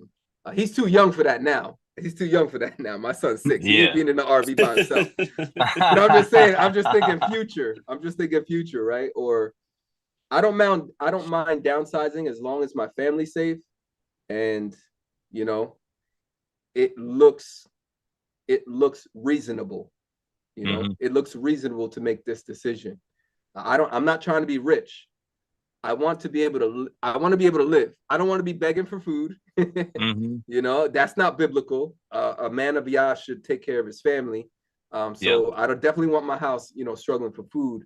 And I just want to get the gospel out, man. I just want to get the word out with the vehicle of music and singing that Yahoo has given me. That's all. But anyway, praise Yah. All right, back to Michael. Oh, and by the way, Michael, if you got questions for me, Jake, if you got questions for me, and this is Jay Zadik, by the way. Yes, sir. Yeah, if you could, Jake, if you could change your name or add after Jake, put your artist name in there too, so people can see it. That'll be cool. So Michael, so basically you record at home. You have GarageBand for now. You got your eyes on one of the DAWs. What DAWs do you have your eyes on? Honestly, I'm thinking probably Pro Tools. Yeah, that's the number one for recording, right? Supposedly. Yeah, so really, you know, I gotta figure it out, because I know right now in this season I'm in, while we're trying to get into the prison outreach, we have a door opened up right down the road where they're waiting for a proposal from us of what that would look like, what we would teach if we got in there, and what kind of program we'd offer. Wow. And so realizing as we're out here doing these outreach concerts, like this need for this music, like directed towards that, right? Like trying to different songs for different people, you know, for wherever they're at. So I got songs for somebody that doesn't even, you know, believe, you know, and then a song for somebody that's believing but lacking, you know, obedience in the way that, you know, Yahweh would like us to have it, or somebody in Torah that is maybe, you know, falling off the narrow path by their heart condition. And so now realizing this need for the streets to go back there and to try to give hope to the hopeless. And like, so my direction right now with a lot of the music is trying to open those doors. And so, man, I got a lot of music in the works that I just need to little things just to finish. And then really it comes down to getting mixed and mastered to get it out there, because I got a lot, man. I'm not even worried about an album. I'm just like, there's so much that I feel like for me, the music complements what you're doing. Right. The music is not everything. It's not your whole, it's not your source of income. It's not your main, because trust me, I'm not making a lot of money off of what I've been doing. Spotify gives me pennies per stream of what I do. You know, I told my wife, I was like, babe, what do you think if what if I just release a sample of my song through Spotify? You know, Spotify will have the minute 30-second version. And then if people want the actual track, they got to go to my website to download it. Like, let's go back to the old days, right? Where either you bought the CD or you downloaded the song. Right. Because like now, nobody's really doing that. You know, now it's just, you're on Spotify, you're on whatever streaming platform, and you get literally 0.00 whatever cents per play. So people need to know we're not making all of our money off of doing the music unless we're traveling, doing concerts, right? And then your merchandise following you wherever you do concerts. Like that's really really where people make money. But I've seen there's a guy that I've been learning from. His name is Nick D. He's like a pop, hip hop, pop kind of artist who is practically 100% independent. And he has thousands I don't know if it's millions, I forget, but it's a lot of streams per month on Spotify. Now, he's not in the faith. His music's not faith-based, which makes his music more popular, right? Right. Obviously, when you start talking about faith and stuff, it's going to be a little harder, but not impossible. I think Bryson Gray is a nice example as well, somebody who can show that it can be done. And Bryson Gray is talking about very controversial stuff in the Christian arena. Right. But Nick D, I like Nick D. I like the stuff I've been listening to he's got a YouTube channel he did for artists on like how to do it independently, how to grind, how to hustle it. And so anyway, so people need to know, my whole point of saying all this is people need to know we're not making all of our money on this right now, unless we're getting like millions or thousands of streams, then significant income is coming in. But so there was a place I was going with this. This music complements the ministry of what you're doing. Right. That's what I want people to know. That's what it seems like for you. You're out there doing street ministry, which is the more admirable thing to do. If I could be totally transparent and honest, that's the more admirable thing to be doing, is to be actually doing outreach. And whether it's evangelism, giving to the poor, taking care of the orphans and the widows, like these are top priority things. The book of James also tells us if you want to be religious, right, these are types of things you should be doing, to bridle one's tongue and to keep oneself from being unstained from the world as well, is obviously the most important, having a good walk.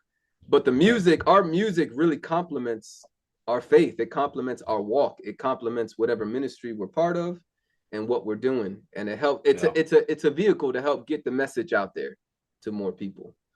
So nonetheless though, so yeah, you're busy, bro. You're busy. You're busy. You're busy. And what do you do, if you don't mind me asking? Do you have a 9-to-5 job, or are you doing ministry full time? So for the last 5 years, 6 years, I ran my own business in Illinois. And knowing that I wanted to do music, wanted to do ministry, wanted to do clothing, wanted to work, alongside my wife versus being gone all day. And so that was always the goal, to push towards that. And then the opportunity happened after this PASOC where we felt led to move to Missouri. And so I left behind my business and came here to help them build a construction company here. And then serve as a member of council in a community to try to help build structure, for an Acts 2 community that they're trying to do. And so, I work during the day, and you do construction. Construction. Yeah. And you got your own LLC, your own business still, like. So now I don't do with Ancient Path. So with Ancient Path Construction, so now that's what we're doing is building that crew of guys, and sending people and figuring out where they go, and there's a lot of things he's doing. So so it's building this company for the set apart community, so that there's it'll sustain a lot of people. So that's where we're at right now. Yeah, no, I totally respect it so much, man. I respect it. When I went out there, I saw AP mechanic or whatever. I was like, automotive. I was like, AP automotive. I was like, what? I was like, yeah, that was tight. Y'all growing the economical structure, economical structure, right? The financial marketing economic structure of the community. So it's not just about learning about the Bible and going into a building, learn about the Bible, going home. It's like, no, we gotta have some sort of sustaining financial system going, which they do life together out there, bro. There's never a time I don't hit Syncere up or we don't talk where he's like, yo, busy right now, let me get back, with bro's always busy, bro. Bro's always busy, respects man, so much respects. But that season to me is balance, right? Like I've been working this season of balance, is because like I was talking to you, Brother D, earlier about like, you having this on your heart and saying like, man, I need to do this, and then following through, because there's many things where I found myself being in balance, still doing his will, but like getting out of order with him. And so I realized, I'm like, man, like I know what the vision is here, but I know that like the goal is like I want to be home every night at 4 o'clock. I want to pour into my wife. I want to be able to do that, then come in the studio, pour into the studio, you know, then go do the outreach and just have it in the right order and take time every day where I'm just catching up with brothers like Jay Zeke and J.O. And it's like, I don't want to be that busy. And I know there's seasons, but I don't want to be that busy where I'm missing on opportunities to build with the people he brings into my in my life, you know. Same. So I apologize for being busy, man, because I'm trying to be a little bit less busy. Nah. Yeah, for me, it's been like my family top priority. So I commute to New York every day from New Jersey. I'll probably do about 2 to 3 hours of driving to and from work together, not at a time. Unless I'm working at JFK Airport, which that was a horrible drive for me because it's all the way close to Long Island. It's like close to, you know, Queens, Long Island out there. And I'm like in northern central Jersey. So from my house to the city in the morning with no traffic is about 45 minutes to an hour, which is cool. But going out there, we're pushing like an hour 15. You know what I mean? It's just that extra, it's that just extra half hour, man. And but coming home is where it kills me with the traffic.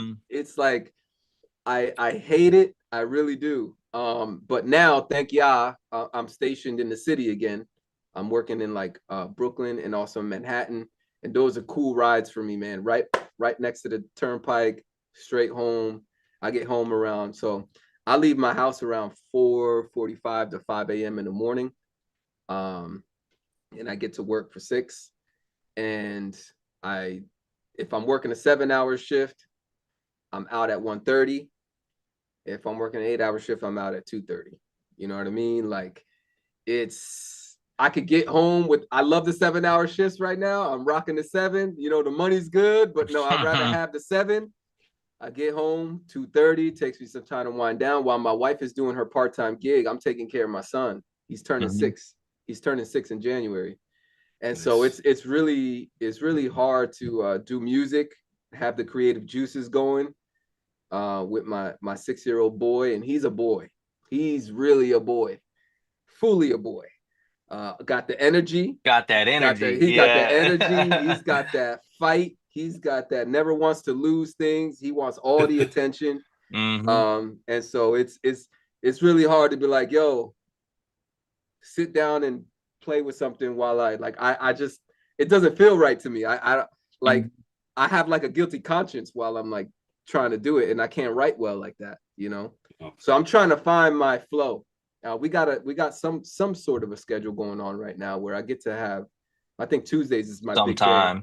Yeah, my wife gives me like 3 hours on Tuesday. I get like 3 hours in the evening. So, but it's hard, man, right? It's like as an artist, can you guys relate? It's hard to schedule your creativity. Oh yeah. No, I'm going through the same thing right now. Where isn't it like, yo, I'm feeling creative right now. I need some time away. I got an idea, but a lot of people who are schedule oriented don't understand that. It's good to be, don't get me wrong, and my wife is right about this, and she has corrected me several times. It's good to be organized. Organization is my kryptonite, and I think when I am organized, I'm more productive. However, being an artist, there needs to be that flexibility. There needs to be a lot of flexibility in that schedule because we are spontaneous beings. I don't know how else to put it, but that's like how I would say it. Nevertheless, though, I have been able to, like, I put out 3 songs in 3 weeks. Nice. Recently, you know, Planted by the River, the reggae joint, you know, Yahusha Reigns, and then the Spanish joint. The Spanish one, that was, I did that in 3 weeks, one song a week. Wow. And then I was like, all right. I was like, it can be done. You know, like I could do this. Because my goal was to do 1 song a month, or at least 1 song every 2 weeks. And then I popped out. Well, I did something different with those 3 songs, by the way. Just a little transparency. I was using AI. I was like, let me see what this thing's about. Let me see. Right. I was shooting my ideas, going back and forth, making some adjustments, put it up, and made a beat for me, and made it like I already have, like I told you, I got a terabyte. I have a terabyte, probably over a terabyte now, of melodies, drum loops, drum sounds, kicks, drum kits, sound effects. I got a whole library, and I have this free Waves application called ADSR Sample Manager. ADSR Sample Manager, and it organizes all my sounds, and it lets me find whatever I need. I could just type it in, snare. I can Gives find you a all melody. the snares. Yeah, it gives me everything in the key, the tempo. So it makes it easier for me to, because like, what am I gonna do with a terabyte of melodies going through folders, right? Like, you spend 2 days of your 3 hours, 2 weeks of your 3 hours going through. Exactly. So, but for this last run, I wanted to do something different. I was like, I was testing it out with brother Rob, my bass player at Locust and Honey Ministries. After Shabbat service, we were like, yo, let's play with the Suno thing real quick. So we pulled it up. We were messing with the free version, the Suno AI, and we just put some lyrics up in there. We said, look, this genre, let's go with this key. Boom, generate. We played it, and we were both laughing at each other like, what? Like, that was impressive. And so I was like, you know what? I'm gonna do something with this. So that's what I did. I don't have a band, right? I don't have a band that I don't have the luxury of having a band calling people up like, yo, drop a bass and drums to this, boom, boom, boom, record it, put it all together, mix it. Boom. I don't have that luxury, right? Suno did it, and so they were going through their legal battle recently. I was following everything. Warner was suing Suno AI because Warner was accusing Suno AI of illegally listening to their music that they make, that Warner makes, and teaching their AI system. So here's what Suno was not doing. Suno was not taking sounds and reusing those sounds. They weren't doing that. What they were doing was their AI was listening to a track and being able to extract the bass to hear what the bass is doing and emulate it. Yeah, learning. Wow. Yeah. Wow. It's learning. That's all it's doing. That's it. So like a person, like if a person like if an artist, like a really talented artist that could play guitar, play piano, everything, he would sit, listen, oh yeah, I could do that real quick. Look. Go on the piano, boom, he'll play it real quick. Right. Somebody, a really talented musician with that ear could do that. Right. So that's all the AI computer software is doing. It's learning and it's emulating. So what it does is when somebody like me goes into Suno and we type our lyrics up, we give them our lyrics and we tell them, tempo and everything, they're creating it and mixing all the different things that they learned. It's not like they're taking a song and just copying it, and you can't do that because everybody sings differently and we're doing different things. But it might take a part that it learned from this song, and it might be like, oh, it fits well on this part. Wow. And it's just, it puts the horns, it puts the trumpets, it puts everything like at the right moments. And that's crazy. Yeah. So what I did was I took out, it actually allows you to download all the stems. And when you pay for Suno, you own the rights. Like whatever you generate is your creation. Yeah.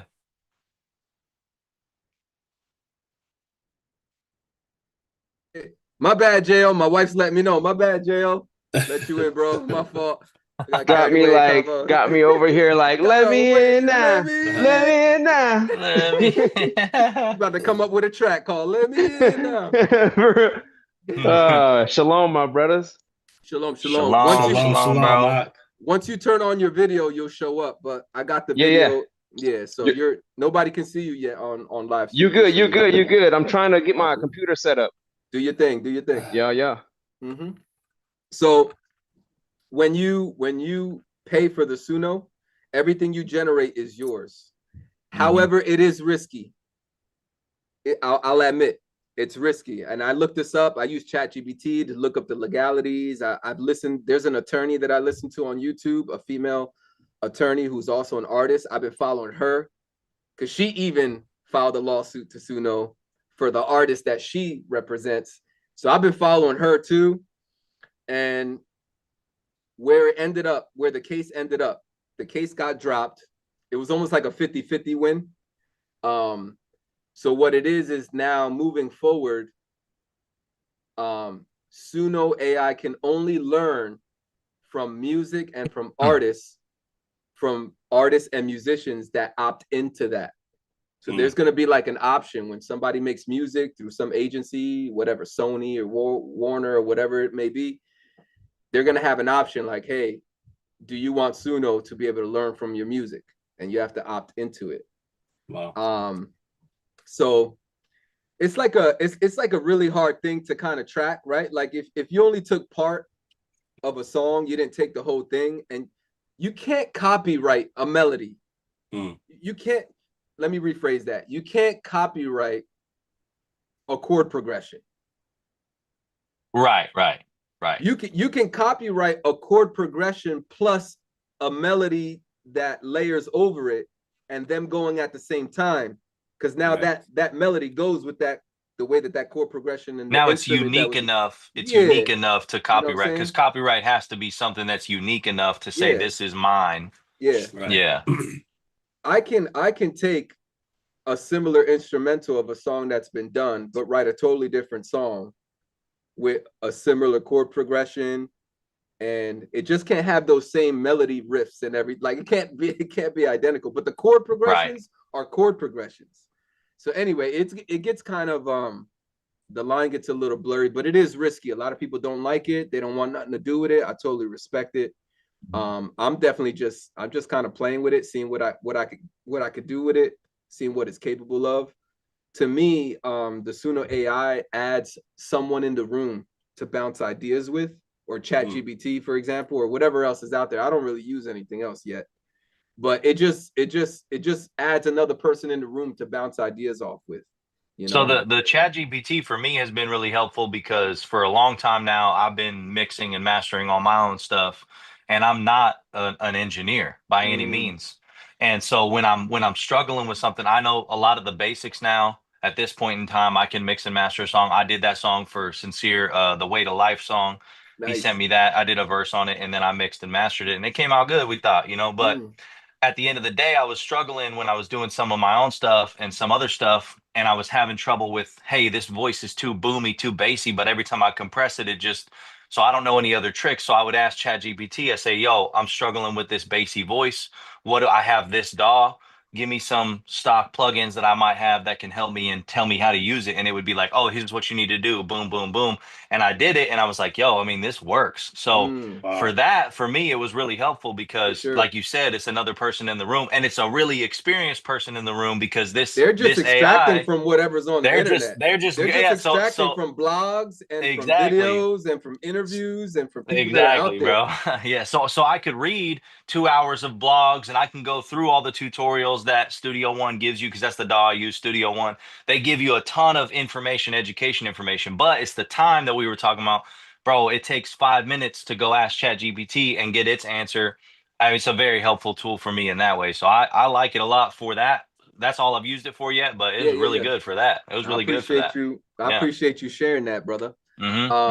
So yeah, like, man, there's ChatGPT has been wrong. Just this week, it was wrong. I caught it being wrong, and I said, "Do you ever admit to being wrong?" And they was like, it said, "You know what? You're right to push back on that. I apologize. I was wrong about that." I was like, "Wow!" I was like, "Very impressive. All good." He was like, wow. I've caught it too, bro. I didn't expect for it to apologize, but it apologized. So I don't know. I got some respects, man, for now, till it turns on us. You know what I'm saying? Till it turns on us, I'm keeping my eye on you. Until it goes all Terminator on us. I would prefer to be in a room with real brothers and sisters, 100% for creativity. That's my preference. My ultimate preference is to be in a room with people that are walking out this faith. I just haven't had that luxury. I haven't really. I also haven't. I haven't scheduled and organized my life properly to be able to have that. Because now you're thinking about other people's schedules as well, right? Think about how complicated ChatGPT is always available versus we're dealing with real humans with different schedules and we're all doing different things in life. Unless we're all doing this full time, right? Like major artists, they have a writing team. Yep. Look up any major artist that has written a top song. Look on the credits. They did not write that song by themselves. It's 15 people There's on 15 that song, people bro. up on that Yeah. thing, bro. Hey, Right? real talk. It really makes you like respect the process a lot more too, because bro, anybody can get a team of people and make a track. Like that ain't even difficult. You know what I'm saying? But y'all giving you something and fueling you, and you being able to put that out, bro. That's something different. Yeah, I appreciate that, and I appreciate that a lot, Jo. It's just I don't want that to be the norm because I know it's not sustainable. It's hard. It's hard. I mean, everybody has a different skill level. I'll be honest. I don't. On a scale of 1 to 10, and this is just me judging myself. On a scale of 1 to 10, being a lyricist and a writer, excuse me. Honestly, I feel like I'm a 5 or a 6. It takes me extremely long time, unless the creative juices are really going right there. But like it takes me like I need some solitude. I can't be stressed. Any little stress in my life messes me up. Hey, I'm the same way, bro. I am the exact same way. You could ask Jay and them. It takes me forever. I'm extremely sensitive, bro, to stress. I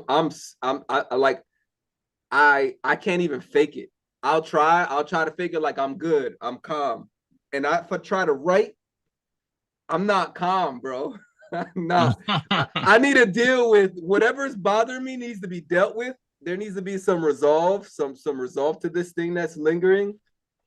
And I can't be fighting with my wife. I can't be having an argument with my wife. There can't be like a, you know what I mean? Like a heavy disagreement. It just doesn't work, man. And I find myself, so that's where I feel like that's where these guys, you know, these artists are stressed out, bro. Yeah. Okay, they got all the money in the world. They're drugged. They're into drugs. They're drinking themselves to sleep. They're stressed out. They got multiple baby mamas. You know, but why are they successful? Because they got a writing team. Sometimes all they got to do is come in and do the work with their skill, with their voice, or with whatever. Right. So I do appreciate the compliment, and I do obviously intend to continue to use the skill to every now and then pop some gems where I made it completely by myself.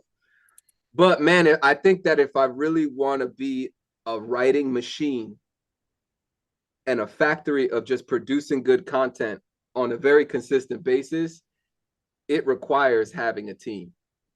Yeah, because part of what you're saying is you know, resonating with me, because for me, I'm gonna be honest, I'm the exact opposite in a sense, because I've written some of my best stuff when I had the most problems going on in my life. Because for me, it just motivates. I don't know what it is. It just turns it on where I can take that and make it into good music. And so if that's it true. was I mean, team, you could write about, like, if I was to stop myself and be like, man, I should write about what I'm feeling right now, what I'm going through, and turn it into a song. I'm 100% sure.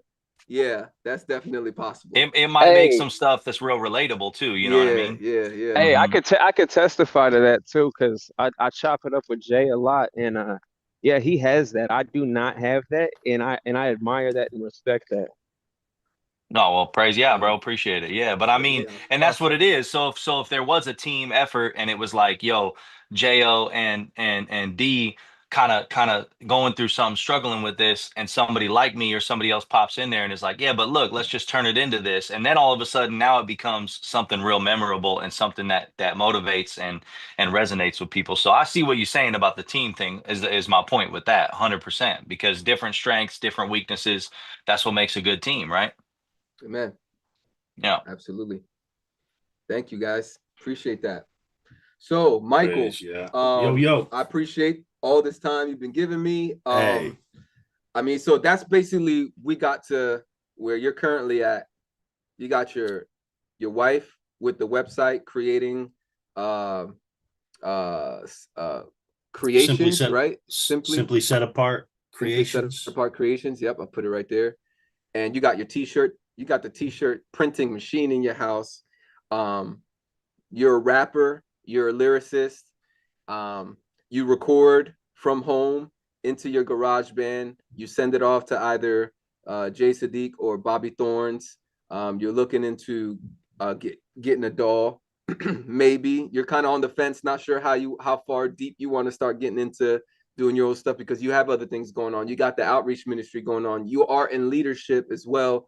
You are a fellow elder of Ancient Path Revivals, and you got your own construction.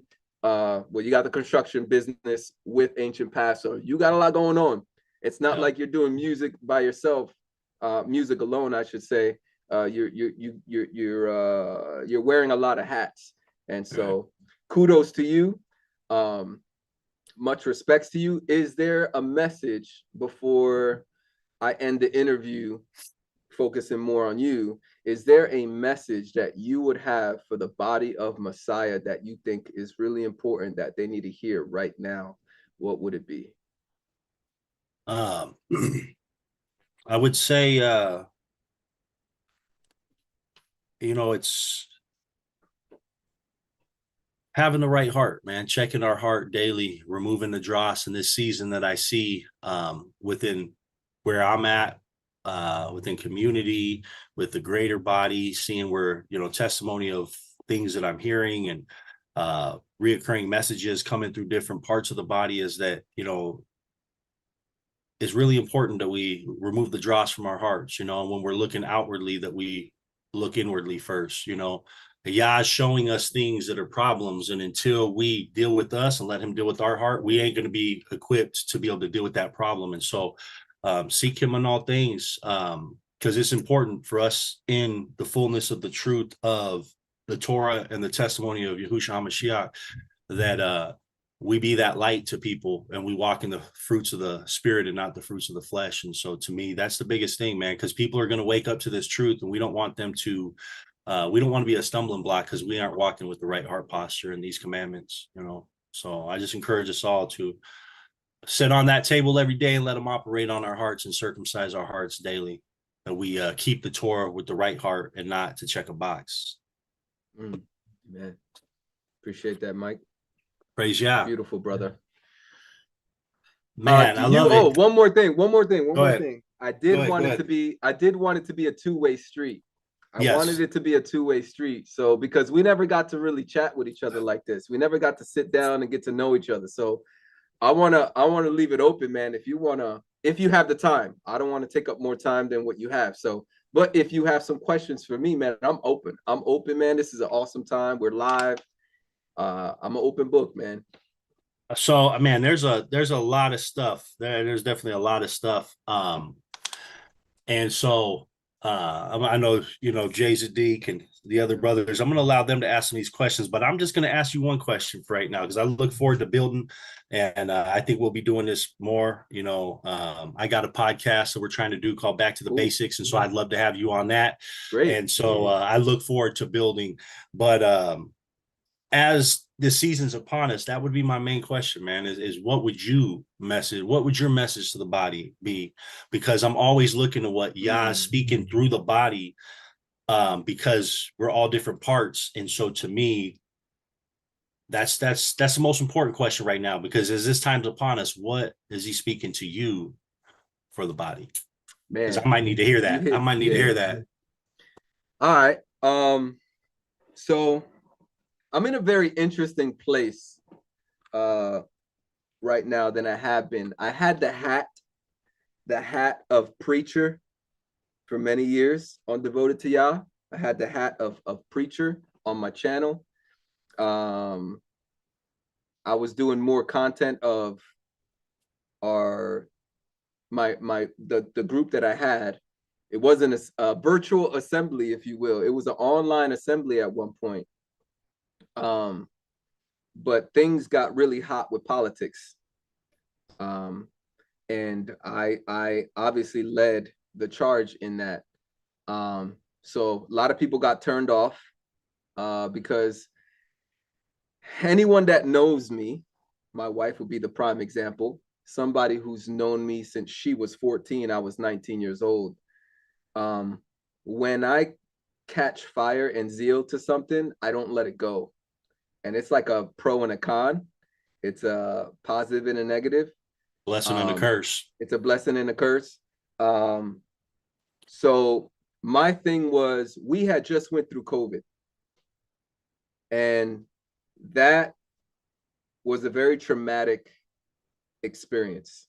That was a global traumatic experience, something that our world has never seen. And I was filled with rage and vengeance. I wanted to fight against wicked governments, wicked people in authority and powers, and anything that supported that plandemic, the plandemic, I call it. So I wanted to fight against that. And so I started to get into the political realm again, which before I wasn't. Before I was like left wing, right wing, same bird. I don't want nothing to do with it. Up until around 2009, right when my son was about to be born in 2020, January 2020. And this virus thing was around the corner. I'm seeing it on the news, I'm hearing about it. And I started relearning about the jabs. I started learning about that. I started watching documentaries. And when my son was being born, we said, my son's not getting anything. Me and my wife were on board. We're like, he's not getting nothing, not even the vitamin K shot. And we got a lot of pushback. So thank y'all, we never did. But it was during that time that I was like, babe, I think I want to get back into the political realm, because I want to try to influence law, the law of the land. I want to have some sort of influence on the law of the land. And I think it's more important to get involved locally than it is nationally, to be honest. I think things are more rigged when it's a national presidential and congressional kind of level than the local level of your local mayor, your local council, and things like getting involved with the little things. Like I've even watched documentaries and saw things where there's communities, there's people who went to a city that was with a low population, and they went there with a lot of people, and because they started taking over the number of people, they were able to outvote a lot of the people, and they started taking over that city. And I'm talking about in America, and they were able to influence the culture of that city. And I'm just thinking of like ancient past. I'm thinking of like everybody trying to live off grid or whatever the case may be. Like, bro, we could have people that'll be the local sheriff or the local, top judge in the city, or the mayor, or so anyway, I started getting into all of that. And then Charlie Kirk got assassinated on TV. Right. And I fought hard. To not let Kamala Harris get voted from whoever was listening to my channel. I'm telling you, Michael, I turned a lot of people off last year. I turned a lot of people off because of that. People in my own ministry, people were leaving. People were trying to stay, but because of how uncomfortable they felt, it was starting to stir up animosity, and it turned into slander, subconsciously, so for some people consciously. Like it was like, I'm upset, I love you and I want to stay loyal to you, but I'm angry with you that you're going this direction, right? So and then that just caused like drama, and I'm dealing with a lot of this heat. I'm dealing with people who I thought were loyal leaving. And I mean, I was trying to have like these meetings and everything with them. We were having meetings with everyone together, and we were trying to hash out the disagreements, and even those interventions weren't working. If I could go back, I would invite somebody. I wouldn't even know who. Like it would need to take somebody from outside, almost like an unbiased judge, to come in and mediate, because when you have issues with the leader of the ministry, I mean, like, you know what I'm saying? Yeah. It's pretty tough. And I know you guys can relate with H and Pass. That's why y'all restructure some things. But anyway, long story short, Michael, I didn't even want to get into politics or nothing. That's not my intention. Right. I'm just giving you where I'm at right now. Praise Yah. So I fought for Trump to get voted in. The biggest things were the Epstein files. Biggest things for me were freedom of speech, because I felt like during the COVID and during the Biden administration, being religious, there was some persecution. Like we were being persecuted. We were being kicked out of jobs because we wouldn't take the jab. We were, you know, being looked at. Like I started seeing less and less street preaching being done, because there was more harassment from police officers during Biden's administration. So I'm looking at this from a ministry, from a faith standpoint. And I'm like, there's only two options. And there's one person who wants to see us fail. There's one person that hates what we talk about. And there's another person going for president who's open. If anything, seems to be, from what he's saying, more open and more supportive of the people who claim the biblical faith. Christians obviously on the top, but that's us too. You know, if he's allowing and supporting Christians to have their freedom of speech, that's for us too. We're being able to have freedom of speech as well. Right. So anyway, he gets voted in. I'm like, cool. All right, cool. He got in. Praise Yah. And then I'm like tracking how he's doing, and things are getting crazy. Next thing you know,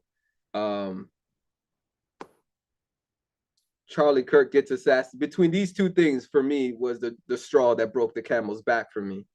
Between Charlie Kirk getting assassinated, a man who was pushing against the homosexual agenda, pushing against the LGBT trans agenda, pushing against abortion, going on college campuses, teaching kids about Jesus Christ and faith while using political issues at the same time. I didn't agree with everything he talked about.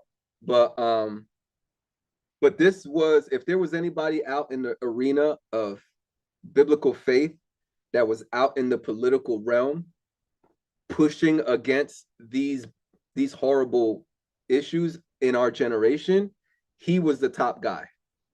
Right. He was the top guy. And so between these two things, him getting assassinated and the way the whole thing got handled by the FBI, just from the beginning, it was just all just messy. And then when Trump said, what Epstein files? When that's what he ran his campaign on. Right. When he said, what Epstein files? Y'all still talking about that Epstein files? And then he said, those who voted for him are stupid if they keep asking for the Epstein files. I was like, that's it. I can't support that, you know? And everybody was, you know, people who were, you know, there were people who I offended that were like, yo, I'm not getting involved. I'm not doing it. Left and right bring same bird. I told them, listen, I'm not voting for a pastor, bro. I know Trump is compromised, bro. I know he's a sinner. Okay. Right. But when I was comparing the two, it was, from what they were presenting was totally different. And I'm just judging the man based on what they're presenting, not on their past. I mean, because if you judge me on my past, you probably would stop watching this YouTube channel. Right. Right. So I'm trying to give him the benefit of the doubt, but I'm not voting for a pastor. I'm not voting for somebody to be my spiritual leader. I'm voting for somebody who might be able to put us in a decent place where we, as Torah observant believers, could keep doing what we're doing. That's all. But when he said that,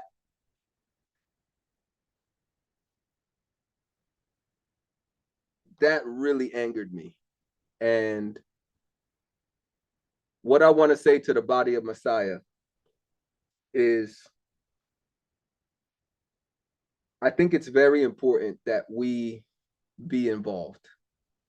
I think it's Daniel was involved with Nebuchadnezzar. Yahusha, and I say this all the time, and so people who probably listen to me and are frustrated with this, I sound like a broken record, but I do think it's important for us to do the ministry that we want to do. all of us here on this panel, there's ministry that we are enjoying the benefits and the fruits of the freedom that we have in this country. And we're effective in doing what we do because we're allowed to for now. Right. For now.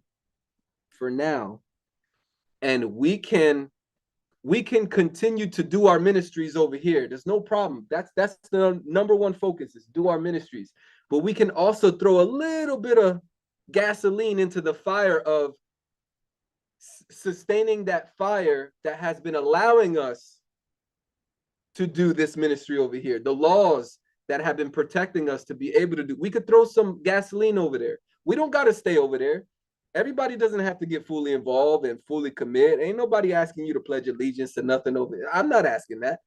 I'm just asking, throw some gasoline over there. Keep that fire going a little bit, because the longer we're allowed to have freedom of speech, the longer we could do our ministries, and the longer we have for people to get saved.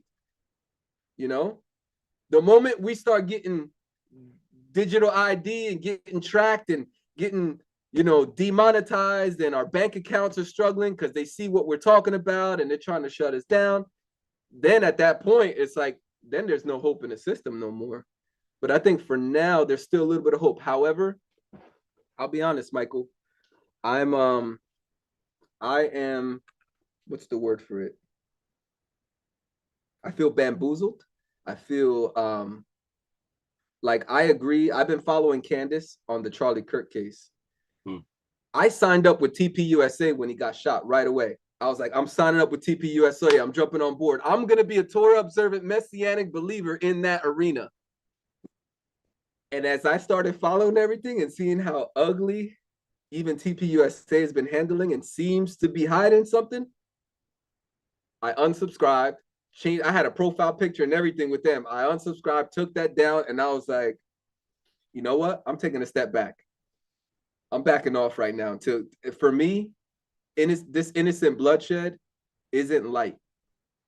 Because I felt like when that guy got shot, it's like shooting one of our people who are preaching Torah and preaching the gospel and preaching. You shot one of our people. It's like you're shooting me. And there's some people that were happy about it. Right. So as a government, as an FBI and CIA, if you're not doing your due diligence to really tell us what really happened, I don't want to pour into this right now. So I'm personally taking a break from promoting politics until this Charlie Kirk thing gets really settled, until the real truth comes out. But you know, then it raises questions like, you know, they did the same thing with JFK, and I got some friends asking me, how come you didn't feel that way with JFK? I was like, that's a good question. It wasn't in my face like it was. Right. Right. I wasn't even born. Right. This is hitting me different. Right. I saw it. You know what I mean? Like, and JFK wasn't preaching the gospel. He wasn't out there telling people to turn from homosexuality and trans and stop aborting babies. And, you know, he wasn't. So it hits me different. It hits me different. This is a religious person in the political realm that got assassinated on live TV, and it's being covered up. It seems like it's being covered up. So anyway, I stand with Candace. Is basically, even Candace was very conservative, very right, when she also helped Trump get voted. She's like, I'm not supporting it no more. Both left and right are both compromised. Right. And it has a lot to do with the 1948ers. Right. Right. The 1948ers. And Rep 2 9s. Yeah. I'm sorry. I'm sorry. Yeah. I'm sorry. Yeah. I'm sorry. For even when I got into Torah, very early on getting into Torah, which was around 2011, 2012, it never sat well with me supporting that state and associating that state as being the authentic people. Something just never, I can never like, I visited different like Messianic synagogues and stuff, and it never sat well. Like, I never felt right. And then Talmudic stuff, I never got into Talmud. I just never was interested. Some of the stuff I did see, I was like, yeah, I never liked it. Right. I Right. just wanted the simplicity of the scriptures. I want the law, the prophets. I want the Brit Hadashah, and I Hallelujah. want us to follow all of that as best as, I don't want no extra stuff. But this state and the things that they've been doing, you know, with Gaza and everything like that, and just more stuff, right? The music industry, Michael, you're telling me, Syncere4Yah, you're talking to me about you had access to recording some studios, big time studio where big time artists went to, and you got turned down because you wanted to start rapping about conscious stuff and about positive things. This is all getting shut down. Who's running the music industry? Right. Is it the African American group running the hip hop industry, or is it some, you know what I'm saying? Who's at the top? Right. Right. Who's really like, right. so anyway, and I've known these things over the years. I knew 9/11 was an inside job. I knew the JFK thing was, I knew these things, but to me, I feel like the straw that broke the camel's back was my man getting shot on TV and then just telling us that he got shot with a 30-06 rifle from hundreds of yards away, and it didn't even penetrate through his neck. And I was just like, that's it, bro. I was like, I can't support. There has to be some deep government involvement. You know what I mean? So my message to the body, of Messiah is don't. So where I'm at is I'm on pause telling people getting involved. I'm not gonna lie. I'm kind of protesting right now. It's a protest in my where I'm at. And so my audience is like, yeah, finally, D. You know, like my whole audience wants, I'll be honest, bro. I don't care. The problem with Darionel Serrano is I don't care if 99% of my followers are telling me to do something. If I'm convicted about it, I'm gonna do it because I don't please people. But that could be a bad thing. We were just me and my wife were just reading a story in the First Kings. You know, Jeroboam, Rehoboam. You know what I mean? He didn't listen to the elders. He listened to his homeboys. The homeboys are like, "Yeah, be rough on them, boy. Give him the whip with the spikes." And so, but the thing is, for me, is I don't go by what people are saying. I tend to go by what I'm convicted on, and I don't regret my decision. Let me be clear, just in case people are asking. I don't regret my hustle and my grind. I was teaching biblical citizenship classes midweek last year, leading up to the elections, and I was a licensed host to be able to play videos from Patriot Academy on just like the history of America and like the importance as Christians or whatever to get involved with politics and stuff like that and how influential. I was like hosting these videos midweek. I was offering it to my ministry. I'm telling you, I was hustling, bro. All while trying to do music. I really didn't do much music last year because I spent so much energy on this. And but now with the things that happen, my message is this. Just because I'm taking a break, it still doesn't do away with the idea that our forefathers, our prophets, righteous men in the scriptures were involved in some way, shape, or form with the pagan Gentile national government that they were part of for influencing for good. You know, there was an influence. And I mean, if you're going to build a statue and tell the whole nation to worship you, I mean, like, what else are they doing? Right? Nebuchadnezzar, like if you have the guts to build a statue of yourself and tell the whole nation to worship you, like, what other sins is that nation doing? What other sins is that the leaders of that kingdom doing? So, however, I respect a righteous rebellion. I respect a righteous cause for a righteous rebellion, a righteous protest, and that's where I'm at. I haven't given up the idea, the foundational principle that I can influence the government, but I am at a place right now where I do see, and it does seem clearly to me, like our government is highly, highly compromised. And if there's no resolve, to getting the truth behind who assassinated Charlie Kirk, I feel that it is something that we should stay away from until God opens a door and makes it clear there is an open door for hope and a change. So my message is, don't lose sight, as if, like, I don't want people thinking that that's not a thing. You're not allowed to get involved with the government. It is a thing, and it should be a thing. However, right now, what we got to be doing is collaborating with one another. We got to put a lot of our differences, put it to the side, because when the persecution comes that's coming for us, we're going to need as much help as we can get. Hallelujah. Hallelujah.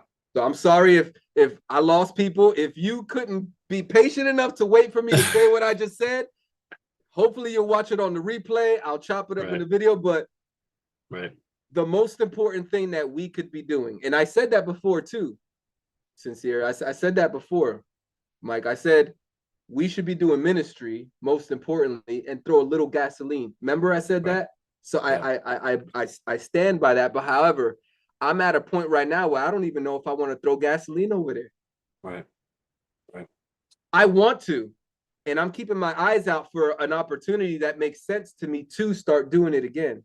Maybe that's a local level, more local level stuff. The cities, I'll definitely probably still get involved with local level stuff. But with this, like, national, presidential, vice president, Senate, Congress, and all these other, positions, I feel like there are many local level government officials who are compromised. It takes a lot of collaboration to get away with what they got away with shooting Charlie Kirk. It's not a one-man show. It takes a lot of organized corruption to be able to get away with that. Everybody got cell phones out. Everybody's recording everything. And it all got it didn't get fully shut down because things are getting exposed, which like I said, I'm following this story, bro. I'm very passionate about it because I felt like one of my people got shot. That's how I felt. And it's not something I'm gonna just brush off and be like, yeah, that's not a big deal. To me, like, if you were to get shot like that, Syncere or Zadig, I would be wanting to know, and I'd be participating in any way that I can in investigating who really did this. Right. If you had a GoFundMe account, I'll be promoting that GoFundMe account. You know what I'm saying? Like, I think, so I think innocent bloodshed, Yahuwah cares about innocent bloodshed. I haven't gone down any darker rabbit trails, I should say, of thinking he's still alive. I haven't entertained, that. But I'm just saying the most important thing that we can be doing is building our body. Praise Yah. Amongst other Torah observant believers who even have differences of opinion. You don't gotta, here's the thing, and I've always felt this way, even last year and the years before. Even with somebody you disagree with on a very heavy topic, it shouldn't stop us from being able to be resourceful and help each other with needs. If somebody was to come knocking on my door right now, who I have beef with on a doctrinal theological level, and they were in a very bad situation in their life and they needed help, I would help them. If an atheistic friend or an atheistic coworker, if an LGBTQ bisexual coworker came knocking on my door and needed help with something, I would help them. So if I would help them, why wouldn't I help somebody who is in Torah, believes in the Messiah, believes in the gospel? You know what I'm saying? So that's like where I'm at, is like, we really need to get tighter together. We need to start being resourceful. We need to start collaborating with other ministries. We need to just keep that line open, keep that communication, because we're going to need all the help we can get. If and when, not if, but when, if it happens in our generation or not, the grid gets shut down, electricity gets shut down, internet's shut down, or we start getting, I heard in the UK, if you don't have the digital ID, you can't go to work. Right. So, you know, if stuff like that starts happening here, if we have another COVID that is on another level, we're going to need each other as much as possible. And so don't burn bridges is my main message. Keep that line open, you know, is my main message. Praise Yah. Yeah. I'll just say two things and then I'll let you get into Jay Sadiq and the next leg. I can, you know, relate to that. I think that, you know, one is not putting YAH in a box and realizing he allows us to have different perspectives so that we'll love each other properly. And we have to stay focused on that. And I think in a nutshell, you know, these things you're saying is that that time's upon us. And, you know, as we can become divided over these things, we need to find the things we're unified in, you know, and walk in those things with a soft heart. And not taking these hard stances so harshly where we cut parts of the body off. You know what I mean? I think it's the wrong time to be doing that. Let him separate the wheat and the chaff. Let him do those things. Let us walk in love and compassion with all, that the light of Messiah would be shining through us, you know, and what we do. So, man, I appreciate it, Ak. This was beautiful. I look forward to J.O.'s in the lobby. He's trying to jump in. Oh, yep. He came back in. Yeah, thank you. I'm not even looking at it. It's literally on my screen and I'm just focused. I'm looking at Praise Yah. I just wanted to just say that, man, it's been a pleasure. I'm gonna kill my screen for a minute and go swap some laundry and check on this outreach and where we're at, and then I'll jump back in here and I'll be paying attention, listening. And man, it's been a pleasure sharing with you, Ak, and getting to know you better too. Yeah, so praise Yah. Thank you, Michael, right. aka Syncere4Yah. Thank you very much, brother. Yeah, I'm gonna hang back. All right. Love y'all.